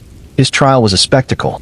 The prosecution argued that Paul had orchestrated the murder to eliminate a business partner who had been stealing from him, and to collect on a life insurance policy that would pay out double if Harold died of violent causes. The defense argued that Paul had been framed by a violent man looking to reduce his sentence by implicating others. The jury deliberated for 3 days before returning a verdict of guilty on conspiracy to commit murder. Paul Grimm was sentenced to 30 years to life. Neil Carter, who had actually committed the murder but had cooperated with investigators, got 25 years. Harold Vance's funeral was sparsely attended despite his wealth and prominence. His widow gave a eulogy that was perfunctory at best, making no effort to pretend her husband had been anything other than what he was. His business associates stayed away, not wanting to be associated with someone whose death had exposed so many uncomfortable truths. His children, both estranged, did not attend at all. In the weeks following Harold's death, 3 former employees came forward with detailed accounts of the various ways he had destroyed their lives. 2 filed lawsuits that were eventually settled by his estate. One wrote an editorial in the local paper titled "The Man Nobody Mourns," which went viral and sparked a broader conversation about the cost of unchecked ambition and the tendency to Leoneize successful people regardless of how many bodies they climbed over to reach the top. Harold's widow, Margaret, lived another 15 years and gave away most of his fortune to causes he would have hated: worker advocacy groups, environmental protection organizations, legal aid societies that helped people sue contractors who violated safety regulations. She said in an interview that she had spent 30 years married to a monster, and the least she could do was try to undo some of the damage he had caused. The community's reaction to Harold's murder was complex and uncomfortable. Many people felt that he had gotten what he deserved, that there was a certain karmic justice to his death, that maybe the world was better off without him. But celebrating murder, even the murder of a terrible person, felt wrong. So people mostly said nothing. They didn't mourn him, but they didn't celebrate either. They just moved on, and within a few years, Harold Vance was remembered less as a person and more as a cautionary tale about the dangers of ruthless ambition. But his murder, like all the murders in this story, left wounds that extended far beyond the immediate victim. Neil Carter would never be free. Paul Grimm would die in prison. Harold's widow would spend the rest of her life trying to atone for crimes she didn't commit.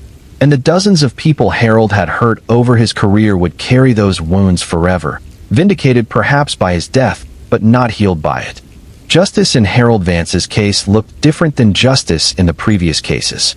This wasn't a random robbery or a friend's betrayal or a greedy conspiracy.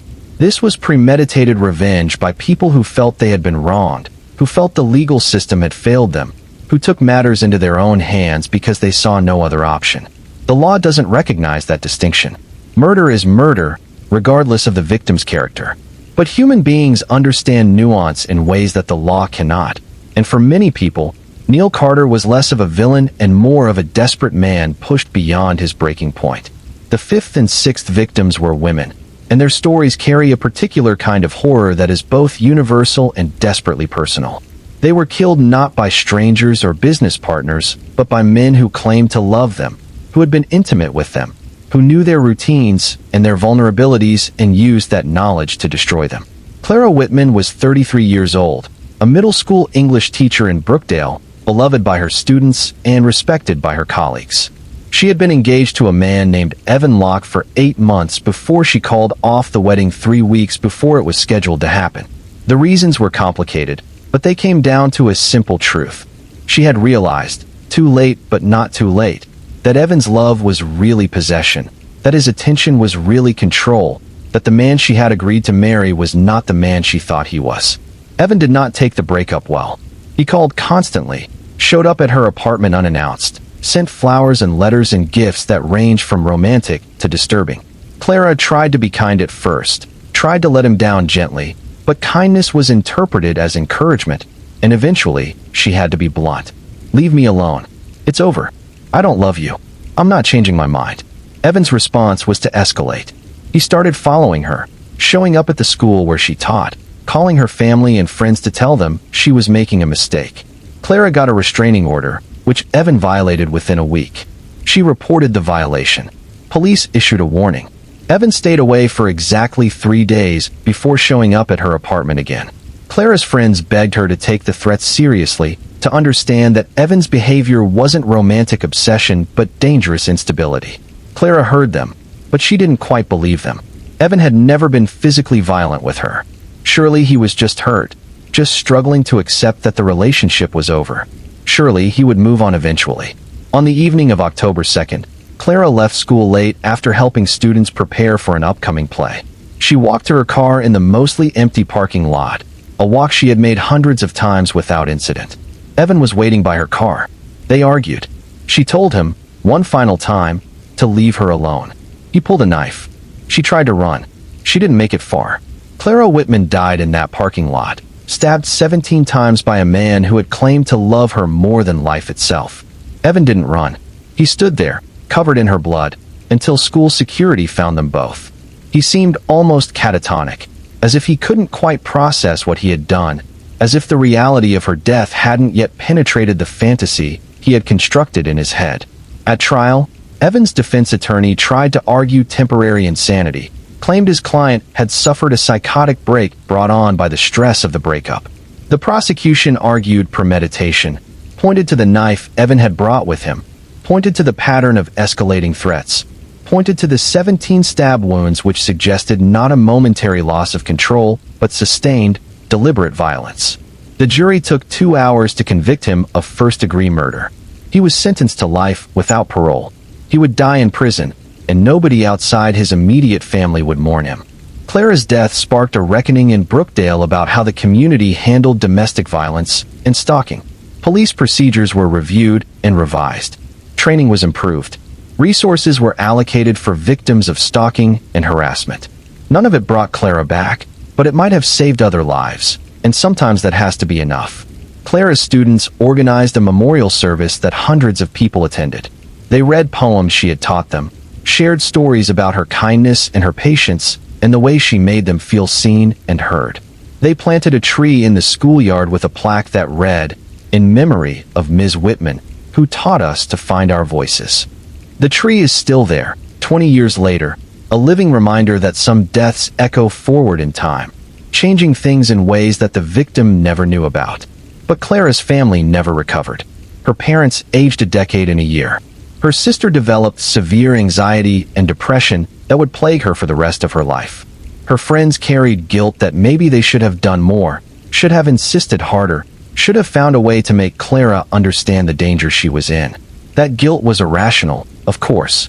Clara had made her own decisions based on the information she had, and Evan alone bore responsibility for her death. But grief doesn't respond to logic, and guilt is often the way we try to convince ourselves that we had more control over events than we actually did. The sixth victim, Lena Rowe, died in a way that looked like an accident until investigators started asking questions. She was 41 years old, an accountant for a medium-sized firm in Ashford Springs, married to Mark Rowe for 16 years, mother to 2 teenage daughters. By all external measures, she had a good life. Nice house, stable marriage, kids who were doing well in school. But external measures rarely tell the whole story. Mark Rowe was a financial advisor who had been systematically defrauding his clients for years, skimming money in amounts small enough that most people didn't notice, and large enough that he had accumulated nearly $2 million in hidden accounts. Lena discovered the fraud in late August when she was helping Mark organize tax documents and came across statements for accounts she didn't recognize. She confronted him. He initially denied everything, but when she threatened to go to the police, he broke down and confessed. He begged her not to turn him in, promised he would return the money, swore he had only done it to provide for their family. Lena gave him 2 weeks to figure out how to make things right. If he couldn't, she would report him herself. Mark spent those 2 weeks not figuring out how to return the money, but figuring out how to keep Lena quiet permanently. He was smart about it, methodical, careful. He researched methods that would look like accidents. He studied the layout of their home, the routines of their family, the times when he could be certain of being alone with Lena. On September 23rd, Mark suggested they go hiking together, just the two of them, like they used to do when they were younger. Lena agreed, happy that Mark seemed to be taking their crisis seriously, hopeful that maybe they could work through this together. They drove to a state park an hour from their home, parked in a mostly empty lot, and started up a trail that led to a scenic overlook. At the overlook, Mark pushed her. She fell 70 feet onto rocks below. She died instantly. Mark scrambled down to where her body lay, called 911 in hysterics, told them his wife had slipped and fallen, and he couldn't reach her, and he needed help immediately. The initial investigation treated it as an accident. Falls at that overlook were not uncommon. The railing was old and low. The rocks were slippery. Mark's grief seemed genuine. There was no obvious reason to suspect foul play. Lena's death was ruled an accident, and Mark collected on her life insurance policy within months. But Lena had kept a journal, and in that journal, she had documented her discovery of Mark's fraud. She had written about her confrontation with him, about her ultimatum, about her growing fear that Mark was more concerned with avoiding consequences than with doing the right thing. And she had given that journal to her sister for safekeeping, with instructions to open it if anything happened to her. When Lena died, her sister found the journal. She read it. She went to the police. The investigation was reopened, this time as a potential homicide. Detectives re-interviewed Mark, examined his financials, discovered the hidden accounts, uncovered the fraud Lena had threatened to expose. They searched his computer and found a deleted browsing history that included searches for how to make a fall look accidental and life insurance payout for accidental death. Mark Rowe was arrested 4 months after his wife's death and charged with first-degree murder and multiple counts of wire fraud. He maintained his innocence throughout, claimed the computer searches had been for a novel he was writing, claimed the hidden accounts were perfectly legal, claimed Lena's death had been a tragic accident, and nothing more. The jury didn't believe him. They convicted him on all counts. He was sentenced to life without parole for the murder, plus an additional 20 years for the fraud.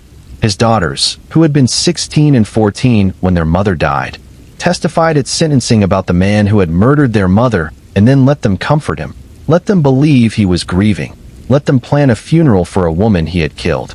I don't know which is worse, the older daughter said in her victim impact statement. That he killed her, or that he let us think he loved her. That he let us think we were a family.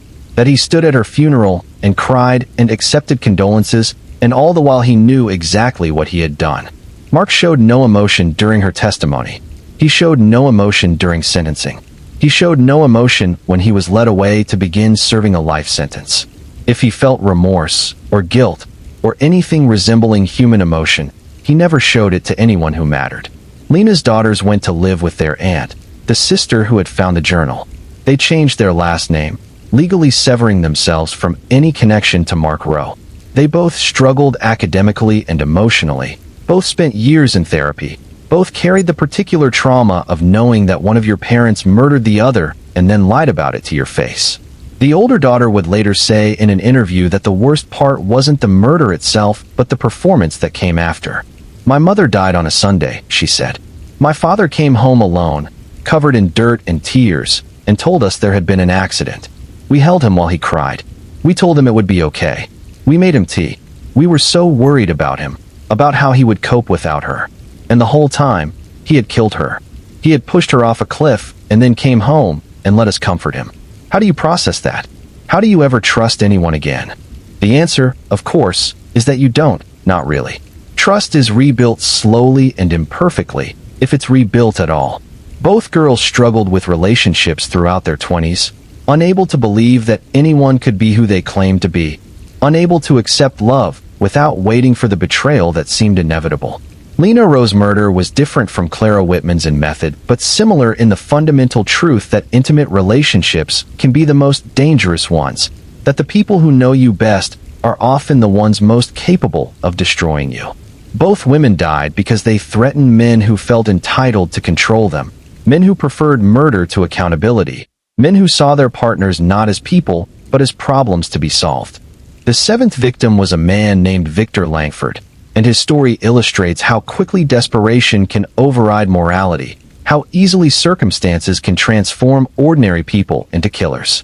Victor was 59 years old, a commercial real estate developer in Pine Hollow who had built a modest but successful business over 30 years. He wasn't wealthy like Thomas Wexler or corrupt like Harold Vance. He was just a man trying to make a living, and for most of his career, that had been enough. But by 2001, the commercial real estate market in Pine Hollow was struggling. New developments were stalling. Property values were dropping. Banks were tightening credit. And Victor, who had overextended himself on several large projects, was drowning in debt. He owed money to banks, to investors, to contractors, to everyone. And the more he tried to fix the situation, the worse it got. Samuel Ives was one of Victor's competitors, and he had a problem. Samuel had been trying to acquire a particular property for years, a prime lot in downtown Pine Hollow that would be perfect for a mixed-use development. The property owner had been holding out for the right price, and Samuel had been patient, certain that eventually the owner would sell. But then Victor Langford swooped in with an offer that Samuel couldn't match, not because it was higher, but because Victor had some political connections that Samuel lacked. Connections that got him favorable zoning variances and tax breaks that made his offer more attractive despite being lower in dollar terms. Samuel was furious. He had spent years cultivating that opportunity, and Victor had stolen it out from under him. He confronted Victor at a planning commission meeting, accused him of corruption, of backroom deals, of everything except what he was really angry about, which was being outmaneuvered. Victor tried to smooth things over. Business was business. No hard feelings. Maybe they could find a way to partner on future projects. Samuel wasn't interested in partnering. He wanted revenge. He wanted Victor to hurt the way he was hurting. The two men avoided each other for months, but Pine Hollow was a small enough town that avoidance was only possible for so long. They finally crossed paths on October 8th at a community event, both men there for networking purposes, both men exhausted from trying to keep their businesses afloat in an increasingly difficult market. They argued in the parking lot after the event ended. The argument started with business, but quickly became personal. Accusations were made. Insults were hurled.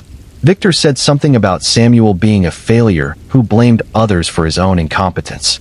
Samuel said something about Victor being a corrupt thief who succeeded only by cheating. And then Samuel punched him. Once, hard, catching Victor on the jaw and sending him stumbling backward. Victor's head hit the concrete with a sound like a melon dropping. He went still. Samuel stood there, suddenly sober, suddenly terrified, suddenly understanding what he had done. Victor Langford died in that parking lot, not from the punch, but from the fall. A subdural hematoma that killed him before the ambulance could arrive. Samuel didn't run. He stayed there, kneeling beside Victor's body, repeating, "I didn't mean to," over and over until police arrived. At trial, Samuel's attorney argued manslaughter, argued that there had been no intent to kill, that this was a tragic accident born of a momentary loss of control. The prosecution argued that Samuel had struck Victor with sufficient force to kill him, that the argument had been ongoing for months, that this was not a spontaneous act, but the culmination of long-simmering rage. The jury split the difference, convicting Samuel of voluntary manslaughter rather than murder. He was sentenced to 12 years, of which he would serve 8 before being eligible for parole. It was a relatively light sentence, all things considered, and it sparked considerable debate in Pine Hollow about whether justice had been served. Victor's widow thought the sentence was too lenient. Samuel had taken her husband from her, had left her alone to deal with the financial mess Victor had left behind, and he would be free in less than a decade. That didn't seem like justice. That seemed like a slap on the wrist. Samuel's family thought the sentence was too harsh. It had been an accident. Samuel hadn't meant to kill anyone. Yes, he had thrown a punch, but people throw punches all the time without killing anyone. The fact that Victor had hit his head was just terrible luck. Samuel was not a murderer, not really, and treating him like one was a miscarriage of justice. Both perspectives had merit. Both perspectives were also incomplete. The truth, as always, was more complicated than either narrative allowed. Samuel had intentionally struck Victor. That action had directly led to Victor's death. Under the law, that made Samuel responsible for that death, regardless of intent. But Samuel had also been pushed to a breaking point by stress and frustration and the feeling that life was fundamentally unfair. That didn't excuse his actions, but it explained them in ways that pure malice wouldn't. Victor's children, 3 adults in their 30s, struggled to make sense of their father's death. He had been killed over a business dispute, over money and property and pride. It seemed so pointless. Their father hadn't been perfect, but he hadn't deserved to die in a parking lot over a real estate deal. They sold his business at a loss, paid off what debts they could, and moved on with their lives. But the shadow of his death followed them. One developed severe anxiety about conflict, unable to engage in even minor disagreements without fearing they would escalate to violence. One became obsessed with the idea of justice, going to law school, and becoming a prosecutor who specialized in cases of manslaughter and assault. One simply closed off emotionally, refusing to talk about their father or his death or anything related to it. Samuel Ives served his 8 years and was released on parole in 2009. He moved to a different state, changed careers, and tried to build a life that bore no resemblance to the one he had destroyed. But some things can't be undone. Some mistakes are too big to move past. He would always be the man who killed Victor Langford, regardless of the circumstances or the lack of premeditation or the fact that he had served his time. The 8th and final victim was a man named Derek Hale, and his murder demonstrated how quietly desperation can grow, how invisibly it can consume someone, how suddenly it can explode into violence. Derek was 47 years old, a successful insurance broker in Eastborough who employed a small staff of agents and assistants. He was known for being demanding but fair, for expecting long hours but compensating well, for building a business that provided comfortable lives for everyone who worked there. One of those employees was Naomi Brooks, 31 years old, Derek's personal assistant for 5 years. She managed his calendar, handled his correspondence, interfaced with clients, and generally kept his professional life organized. She was good at her job. Derek trusted her completely, which turned out to be a fatal mistake. What Derek didn't know, what he had no way of knowing because Naomi hid it so well, was that she had a gambling problem that had escalated from recreational to compulsive to completely out of control. She started with occasional trips to casinos, then online poker, then sports betting, then anything and everything that offered the possibility of winning money. And like all gambling addicts, she lost far more than she won. By September 2001, Naomi was in debt to the tune of $80,000. She had maxed out credit cards, taken out payday loans, borrowed from family members who didn't know what the money was really for. She was receiving threats from people who had loaned her money with the understanding that she would pay them back quickly. She was spiraling, drowning, and she saw no way out. Except Derek Hale kept a significant amount of cash in a safe in his office. $20,000 in emergency funds for the business. Money that was supposed to be there in case of unexpected expenses or opportunities that required immediate payment. Naomi knew the safe combination. Derek had given it to her years earlier, back when he still trusted her completely, back before she had any reason to betray that trust. The money sat there, accessible, sufficient to solve at least some of her immediate problems. Naomi told herself for weeks that she wouldn't take it, that she would find another way, that stealing from Derek would make everything worse. But desperation has a way of overriding conscience, and eventually, she convinced herself that borrowing the money was a reasonable solution. She would take it, pay off her most urgent debts, and then slowly replace it before Derek ever noticed it was gone. On the evening of October 10th, Naomi stayed late at the office, as she often did. Derek was there too, working on a proposal for a major client. Around 8 p.m., Naomi made her move. She went to Derek's office, opened the safe, and took the money. But Derek heard her. He came in to see what she was doing. He saw the open safe, the cash in her hands, and he understood immediately what was happening. "Naomi," he said, his voice more sad than angry. "What are you doing?" She tried to explain. The debt, the threats, the desperation. She was going to pay it back. She wasn't stealing, just borrowing. She would replace it. He had to understand. Derek didn't understand, or if he did, it didn't matter. Theft was theft, regardless of the motivation. He told her to put the money back. She begged him not to call the police. He said he didn't want to, but she had forced his hand. She had betrayed his trust. She had to face consequences. Naomi panicked. She grabbed a paperweight from Derek's desk, a heavy glass sphere that had been a gift from a client. She hit him with it. Once, twice, 3 times, until he stopped trying to defend himself and collapsed onto the floor. She stood there, breathing hard, looking at what she had done, understanding that she had just made everything infinitely worse. She tried to stage the scene to look like a robbery. She took more money from the safe, scattered papers, overturned furniture. But she did it sloppily, in a panic, and anyone with experience in crime scene investigation would have recognized immediately that the staging didn't match the reality. Derek Hale died in his office that night, murdered by someone he had trusted, killed for money that wouldn't even have been enough to solve the problems that drove Naomi to kill him.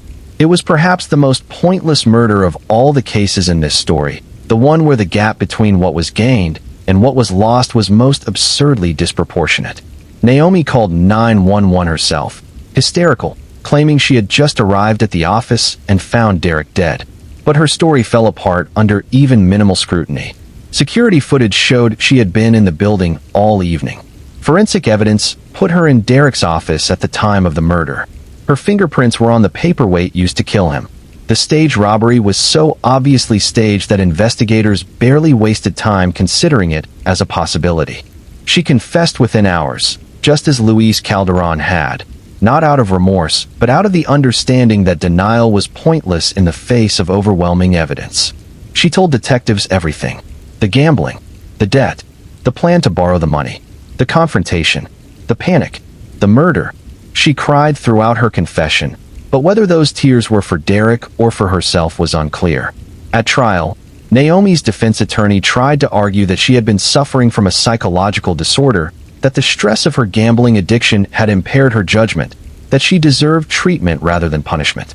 The prosecution argued that she had made a series of deliberate choices that culminated in murder, that her gambling addiction didn't excuse her actions, that Derek Hale deserved justice. The jury convicted her of second-degree murder. She was sentenced to 25 years to life.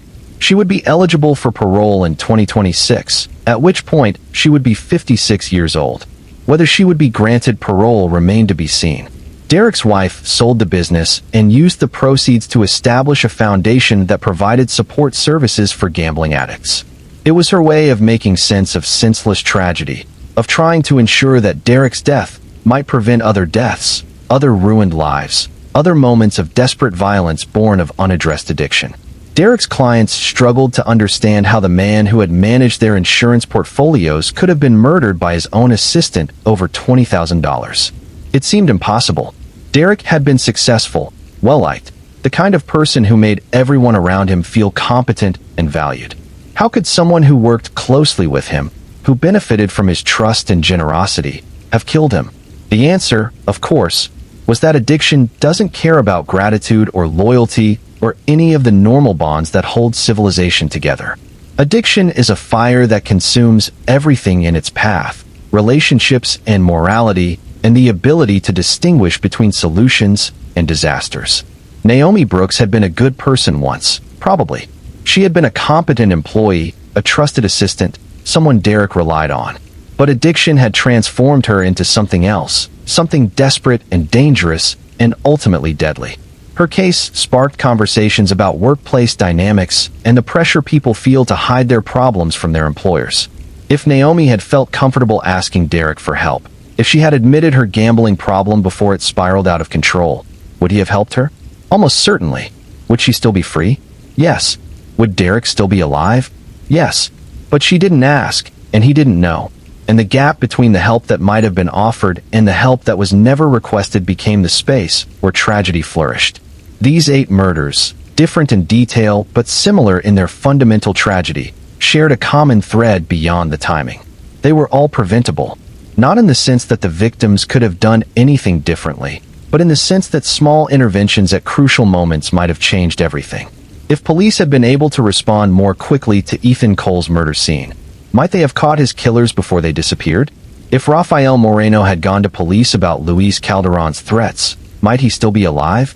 If Thomas Wexler had been honest with his business partner and his mistress, might they not have conspired to kill him? If Harold Vance had treated people with basic decency, might Neil Carter have found a different outlet for his rage?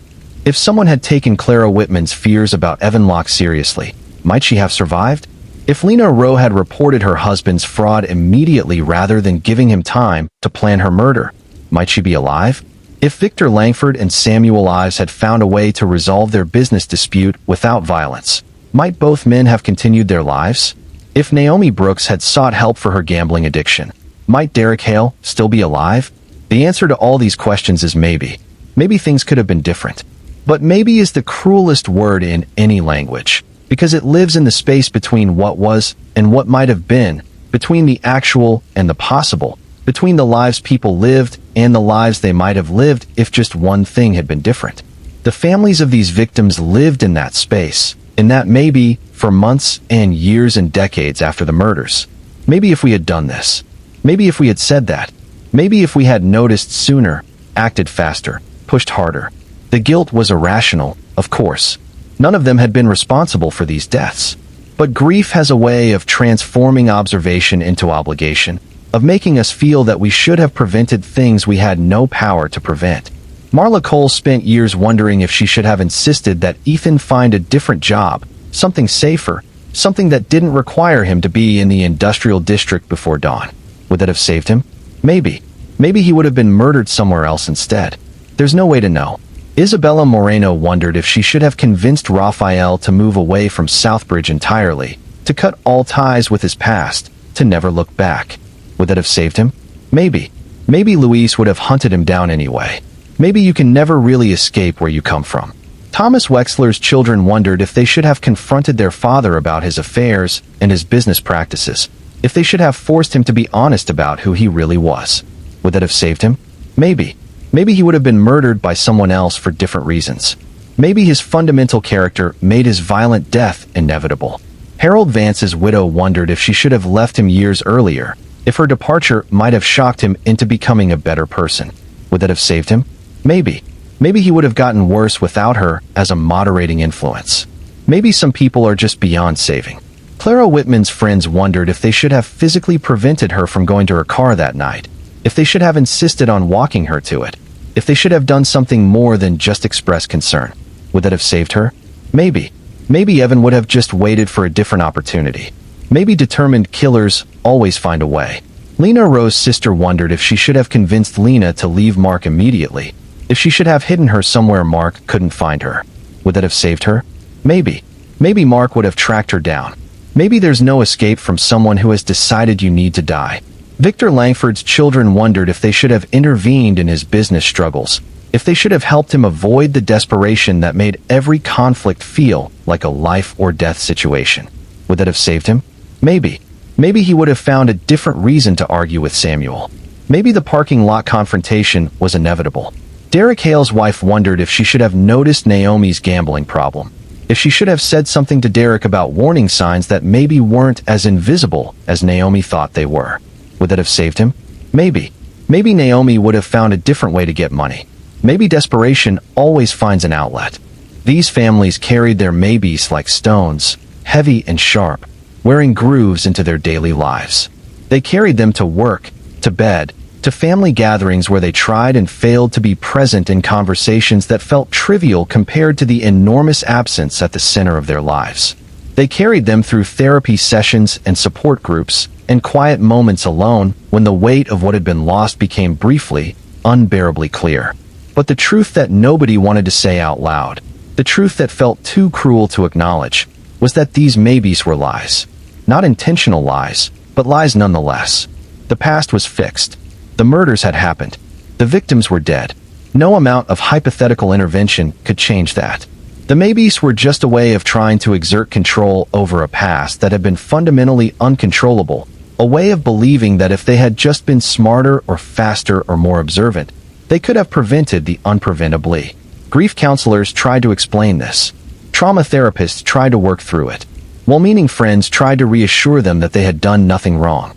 But knowing something intellectually and accepting it emotionally are two very different things, and for many of these families, the gap between knowledge and acceptance was a chasm they never quite managed to cross. The weeks following September 11th, 2001, were a strange time in American history. The entire nation was traumatized, collectively grieving, struggling to process an event that seemed to exceed the capacity of language to describe it. Media coverage was nonstop. Politicians made speeches. Vigils were held. Flags flew at half-mast. The dead were counted and recounted, and eventually memorialized in ways that were meant to be permanent. And in the middle of this collective trauma, 8 families were dealing with their own private tragedies, trying to grieve in a world that had no attention left to give them. Their losses were real, but they felt somehow less real in comparison to the losses that dominated every conversation. How do you mourn one person when 3,000 people have just died? How do you demand justice for a single murder when the entire criminal justice system is focused on terrorism and national security? Some of these families felt guilty for grieving at all, as if their personal losses were selfish in the face of national tragedy. Some felt angry that their losses were being overlooked, as if the deaths of their loved ones mattered less because they had died individually rather than collectively. Some felt both guilty and angry simultaneously, oscillating between feelings that seemed contradictory but were actually complementary aspects of the same fundamental experience of being erased.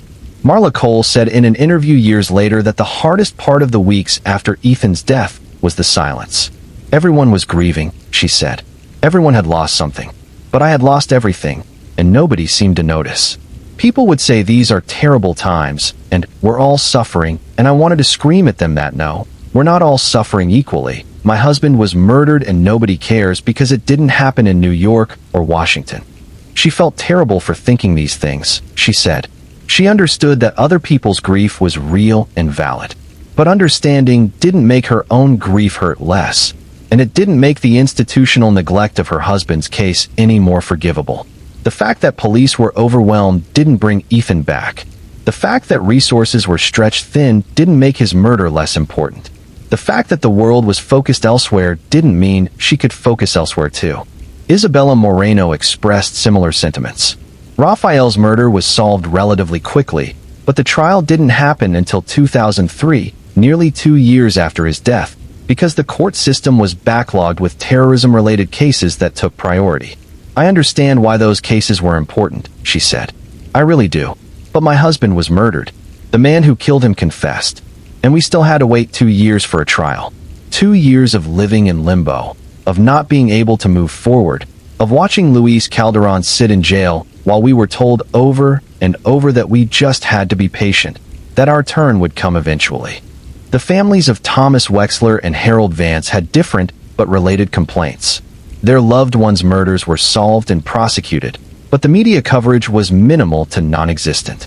Thomas's murder might have been a scandal in normal times, a wealthy developer killed by his business partner and mistress. Harold's murder might have sparked conversations about corporate accountability and the price of ruthless business practices. But these were not normal times, and stories that would have dominated local news cycles in any other year barely registered as blips. It felt like his death didn't matter, Thomas's widow said. I know he wasn't a good person. I know he did terrible things. But he was still a person, and he was still murdered, and the fact that nobody seemed to care because they were busy caring about other things just felt so dismissive of his existence. Clara Whitman's students organized a memorial service that was attended by hundreds of people, but even that was overshadowed by larger events. The service was held on the same day as a major memorial for September 11th victims, and several people who had planned to attend Clara's service went to the larger memorial instead.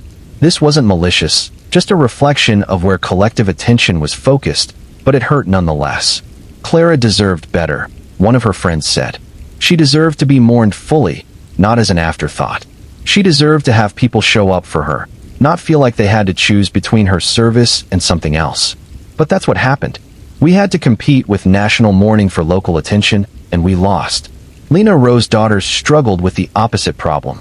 Their father's arrest and trial generated significant local media attention because of the sensational details. Accounting fraud, life insurance, a staged hiking accident. It was the kind of story that sells newspapers and draws television viewers. But that attention felt violating rather than validating. Everyone wanted to know the details, the older daughter said. They wanted to know how he did it, why he did it, what my mother's last moments were like. They wanted the story, but they didn't care about us. We weren't people to them. We were just characters in a true crime narrative. This is perhaps the final tragedy of these cases, beyond the murders themselves and the grief they caused. The victims became stories. Their lives were reduced to plot points. Their deaths were processed through the lens of entertainment or moral instruction or political argument. They stopped being people and became symbols, examples, cautionary tales. Ethan Cole became a symbol of working-class Americans killed by random violence that goes unsolved because police resources are stretched too thin. Rafael Moreno became a symbol of the impossibility of escaping your past. Thomas Wexler became a symbol of corruption getting its comeuppance. Harold Vance became a symbol of how the powerful eventually face justice. Clara Whitman became a symbol of domestic violence and the failures of the restraining order system. Lena Rowe became a symbol of women betrayed by the men they trusted. Victor Langford became a symbol of how quickly things can spiral out of control. Derek Hale became a symbol of addiction's hidden costs. All of these symbolic interpretations had some truth to them, but they were also reductive, flattening complex people into simple narratives, erasing the contradictions and complications that make real human beings interesting and difficult and impossible to fully capture in language. Ethan Cole was a working-class victim of random violence, yes, but he was also a father who told terrible jokes and a husband who left love notes in his wife's lunch bag, and a foreman who mentored young workers and made sure they understood that construction sites could be dangerous if you didn't pay attention.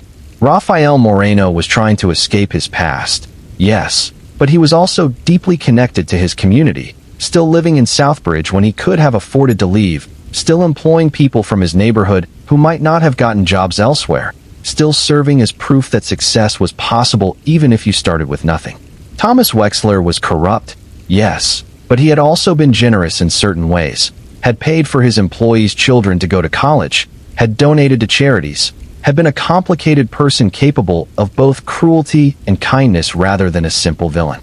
Harold Vance was ruthless, yes, but he had also built infrastructure that benefited thousands of people, had created jobs, had been a devoted father even if he was a terrible boss and business partner. Clara Whitman was a victim of domestic violence, yes, but she was also a teacher who changed lives, a friend who showed up when people needed her, a daughter who called her parents every Sunday without fail. Lena Rowe was betrayed by her husband, yes, but she was also a mother who made pancakes shaped like animals, and a sister who never forgot birthdays, and an accountant who helped elderly clients navigate tax forms they couldn't understand alone. Victor Langford was a man brought down by desperation, yes, but he was also someone who had built a business that employed dozens of people and provided for his family, and was by all accounts a decent person most of the time.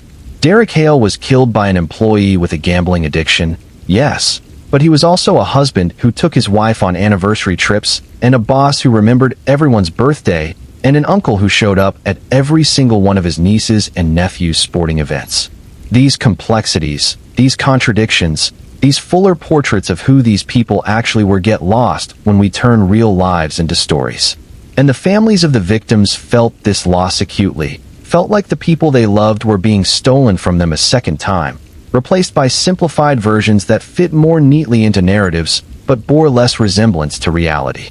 Everyone thinks they know who Ethan was, Marla Cole said. They read about him being killed in a robbery, and they think that tells them everything they need to know. But it doesn't. It doesn't tell them about how he sang in the shower, or how he always bought flowers on his way home from work, or how he was teaching our son to build furniture. They don't know him. They know what happened to him. Those are not the same thing. This is true of all 8 victims. What happened to them became the thing that defined them, at least in public memory. Their deaths overshadowed their lives. The manner of their dying became more important than the manner of their living. And while this is perhaps inevitable to some degree, while trauma and tragedy naturally attract more attention than ordinary existence, it still felt like an injustice to the people who loved them. The killers, conversely, achieved a kind of immortality through their crimes. Luis Calderon would be remembered long after Rafael Moreno was forgotten by most people. Alan Pierce and Lydia Frost would be remembered long after Thomas Wexler faded from public memory. Neil Carter's name would be linked forever with Harold Vance, and in some ways, Neil would be remembered more clearly than Harold himself. Evan Locke would be remembered long after most people forgot Clara Whitman's name. Mark Rowe would be remembered longer than Lena. Samuel Ives would be remembered longer than Victor. Naomi Brooks would be remembered longer than Derek. This inversion, where the killer becomes more memorable than the victim, is another cruelty inherent in how we process violent crime. We remember the person who acted, not the person who was acted upon. We remember the moment of violence, not the years of life that preceded it. We remember the how and the why of death much more clearly than we remember the what and who of life. Some of the families fought against this. They started foundations in their loved ones' names. They gave interviews. They wrote books and op-eds and blog posts. They tried to control the narrative, to ensure that when people thought about their loved ones, they thought about more than just the manner of their death. Marla Cole started a scholarship fund for students from working-class families who wanted to go into the trades, naming it after Ethan. She gave speeches at community colleges about the dignity of manual labor and the value of skilled trades. She made sure that when people heard the name Ethan Cole, they thought about more than just his murder. Isabella Marino's son Miguel wrote his book, and while it didn't sell well, it exists as a permanent record of who Rafael really was, a fuller portrait than any news article could provide. People who knew Rafael read it and said yes. That's him. That's the man we knew. And if only a few hundred people read it, at least those people got a more complete picture. Thomas Wexler's children donated money to programs that helped young people from disadvantaged backgrounds get business degrees, framing it as honoring the parts of their father that had been worth honoring rather than focusing exclusively on his flaws. Harold Vance's widow gave away his fortune to causes that directly contradicted his values, which was perhaps the most fitting memorial possible for a man whose life had been dedicated to accumulating wealth and power at any cost. Clara Whitman's students established a scholarship in her name for students pursuing education degrees, ensuring that her legacy would be her teaching rather than her death. Lena Rowe's daughters started a support group for children whose parents had been murdered. Victor Langford's children created a mediation program for resolving business disputes before they escalated to violence. Derek Hale's wife established that Gambling Addiction Treatment Foundation. These actions didn't erase the murders. They didn't bring the victims back, but they were attempts to create meaning from senselessness, to build something positive on top of foundations of grief and loss. They were ways of insisting that these deaths would not be the final word on these lives, that there could be legacy beyond tragedy, that loss could be transformed, if not into gain, then at least into something that served others. Not all the families were able to do this kind of work. Some were too consumed by grief to think about legacy. Some were too angry to want to create anything positive. Some simply wanted to forget, to move on, to build new lives that bore no connection to the old ones that had been destroyed. Jordan Cole, Ethan's son, fell into this last category. He never started a foundation or gave an interview or did anything to memorialize his father publicly. He just lived his life, worked his job, kept his head down. When people asked about his family, he said his father had died years ago and changed the subject. He didn't deny his father's existence, but he didn't celebrate it either. He just carried the loss privately, refusing to let it define him even though it inevitably had.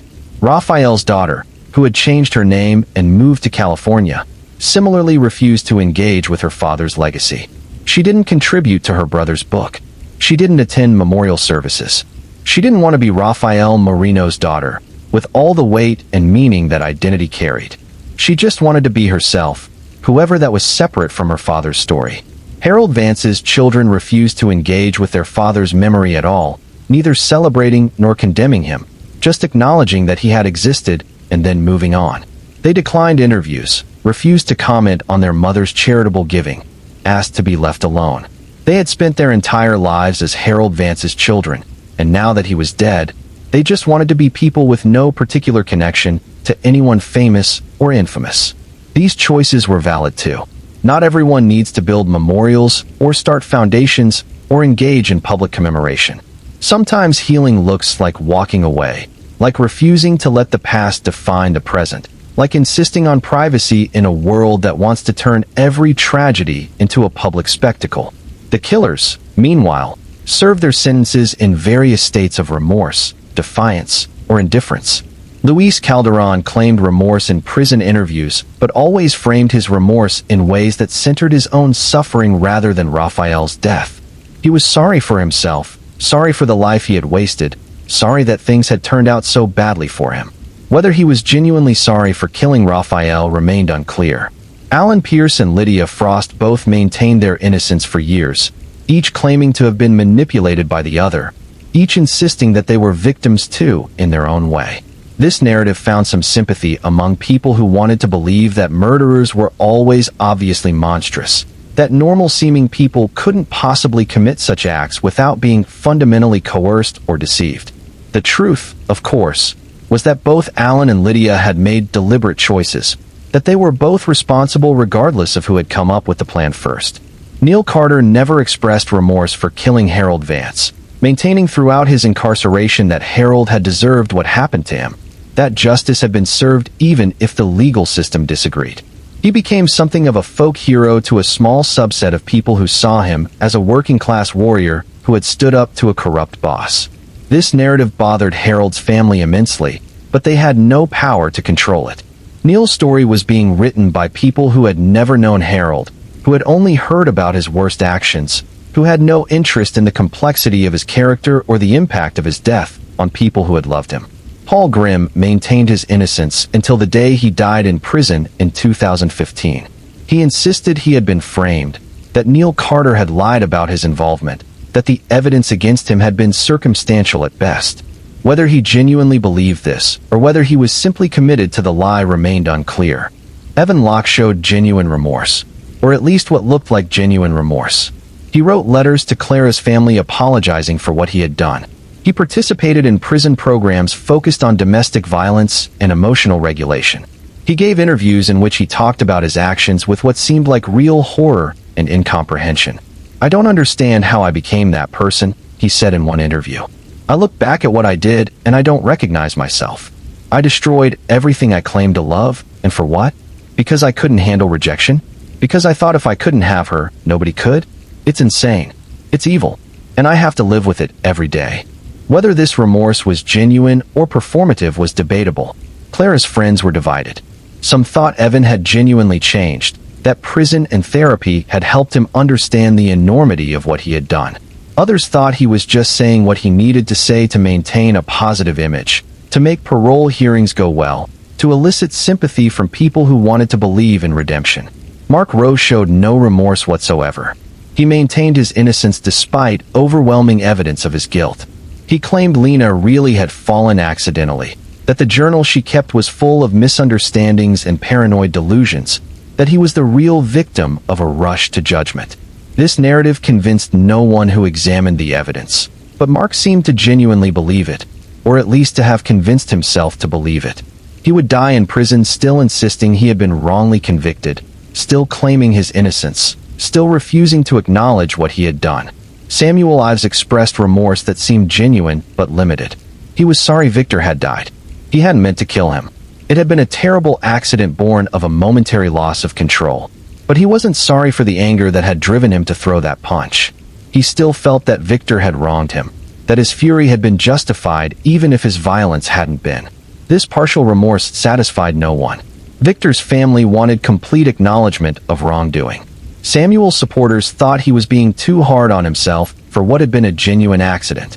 Samuel himself seemed caught in the middle, unable to fully embrace either narrative. Naomi Brooks cycled through various stages of remorse, denial, and self-pity. Some days, she wrote letters to Derek's widow apologizing and taking full responsibility. Other days, she wrote letters insisting she had been driven to desperate acts by circumstances beyond her control. She attended Gamblers Anonymous meetings in prison and became, by all accounts, genuinely committed to addressing her addiction. But whether that commitment translated into genuine remorse for Derek's death, or just regret about getting caught remained unclear. These varied responses to their own crimes illustrated something important about human nature and morality. People who commit murder are not necessarily sociopaths who lack empathy or remorse. They're often ordinary people who made terrible choices in moments of desperation, rage, or calculated self-interest. Some of them genuinely regret those choices. Some of them rationalize them. Some of them deny them despite overwhelming evidence. But all of them have to live with what they've done, and that living with creates its own kind of punishment that exists separately from prison walls and security protocols. The question of whether punishment is about justice for victims or rehabilitation for perpetrators or deterrence for society or simple revenge is one that philosophers and legal scholars have debated for centuries. The 8 cases in this story illustrate why that debate will never be resolved. Each case demands a different answer. Each victim's family has different needs. Each perpetrator presents different possibilities for redemption or reform. Luis Calderon's 20-to-life sentence felt too light to Rafael's family, but appropriate to others who believed in the possibility of redemption. Alan Pierce and Lydia Frost's life sentences felt just to Thomas's family, but excessive to people who thought their crime had been driven more by desperation than malice. Neil Carter's sentence sparked debates about whether killing a terrible person should carry the same penalty as killing a good one. Evan Locke's life sentence satisfied Clara's friends, but troubled people who believed in the possibility of rehabilitation. Mark Rowe's life sentence satisfied almost everyone because his crime had been so calculated and his refusal to acknowledge guilt so absolute.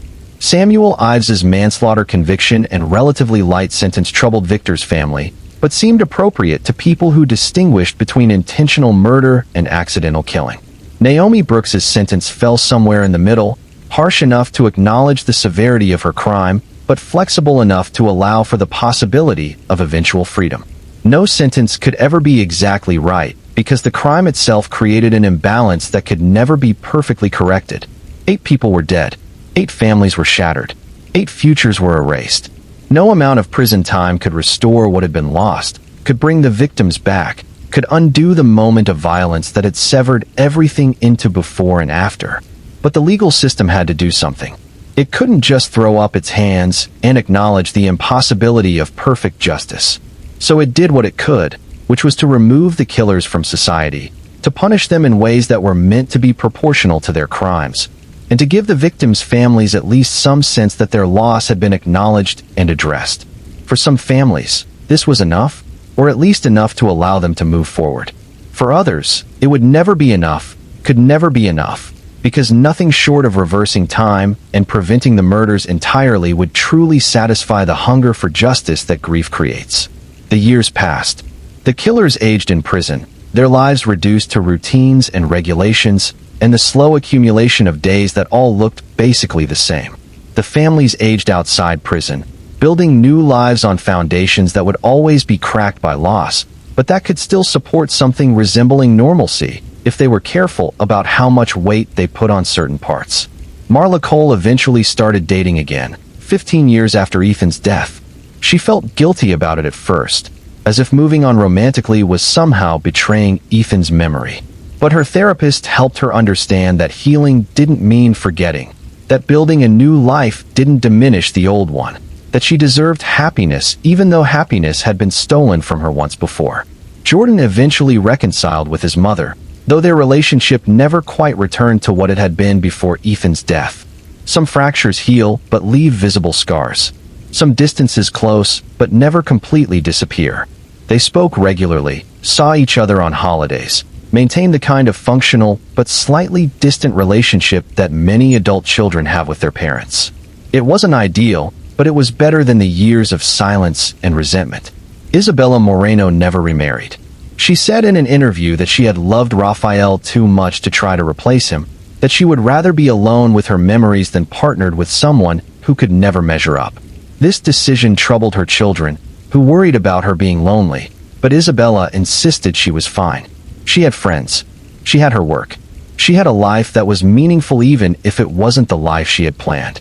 Miguel Moreno became a professor of sociology, teaching courses about class and mobility and the American dream.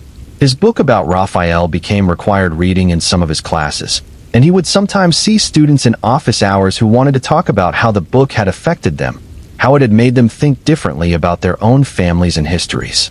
This was its own kind of legacy, perhaps more valuable than sales numbers or critical acclaim. Thomas Wexler's children stayed in contact with each other, but rarely discussed their father. His death and the scandal surrounding it had created a kind of collective trauma that they dealt with by simply not dealing with it, by moving forward and focusing on their own lives and pretending their father had been someone else entirely. Harold Vance's children similarly avoided discussing their father, though they were privately grateful that their mother had used his fortune for good. It didn't redeem him, but it at least meant that his life's work had ultimately served causes he would have hated, which felt like a small measure of cosmic justice. Clara Whitman's memory lived on through her students, many of whom became teachers themselves and cited her as their inspiration. They told stories about her at their own students' graduations, passing forward the legacy of a teacher who had seen potential in everyone and had worked tirelessly to help people realize that potential. It was the kind of immortality that teachers dream of, the knowledge that their influence echoes forward through generations, shaping lives they never directly touched. Lena Rose's daughters both struggled through their 20s and early 30s, but eventually found stability in their 40s. One became a therapist specializing in trauma and loss. The other became an advocate for children of incarcerated parents, working to reform policies that punish children for their parents' crimes. Both credited their mother with teaching them resilience, though they wished desperately that they had never needed that lesson. Victor Langford's children stayed involved in the mediation program they had started in his name, and over the years, it helped resolve hundreds of disputes before they could escalate to violence. Each successful mediation felt like a small repudiation of the senseless violence that had killed their father, proof that conflict could be resolved through dialogue rather than destruction. Derek Hale's wife remarried after several years, to a man who understood her grief and didn't try to compete with Derek's memory. She continued running the Gambling Addiction Foundation, which grew into one of the most respected treatment resources in the region. She said in an interview that the foundation was both her memorial to Derek and her attempt to prevent other families from experiencing what she had experienced. Every person they helped represented a potential murder prevented, a family saved from destruction. These forward movements, these attempts to build meaning from loss, were acts of extraordinary courage even though they might not have looked that way from the outside. It's easy to assume that time heals all wounds, that grief eventually fades, that people just naturally move on. But the reality is much harder than that. Moving on requires deliberate effort. It requires choosing, every day, to engage with life even when life has proven itself to be cruel and random and capable of destroying everything you value in an instant. The families of these 8 victims made that choice, over and over, for years and decades. They got up in the morning even when staying in bed seemed easier. They went to work even when work seemed pointless. They attended celebrations even when celebration felt impossible. They maintained relationships even when relationships felt risky. They loved again even when love had proven itself to be temporary and fragile and capable of ending in violence. This isn't to say they were always successful or that they never faltered. There were bad days, bad weeks, sometimes bad months when the weight of loss felt crushing and forward movement felt impossible. There were anniversaries that reopened old wounds. There were unexpected triggers that brought grief flooding back with surprising intensity. There were moments when they questioned whether they could keep going, whether the effort of living in the aftermath of tragedy was worth the energy it required. But they kept going anyway, because that's what humans do. We survive. We adapt. We find ways to live with the unlivable, to carry the unbearable, to integrate loss into our lives in ways that allow us to continue functioning. It's not noble or heroic or admirable necessarily. It's just necessary. The alternative is complete collapse, and while that might be tempting in the worst moments, it's ultimately unsustainable. 20 years after these 8 murders, the world looked very different than it had in 2001. The crisis that had dominated headlines in the fall of that year had reshaped American society in ways both obvious and subtle. Security protocols had changed. Foreign policy had changed. The national psyche had changed.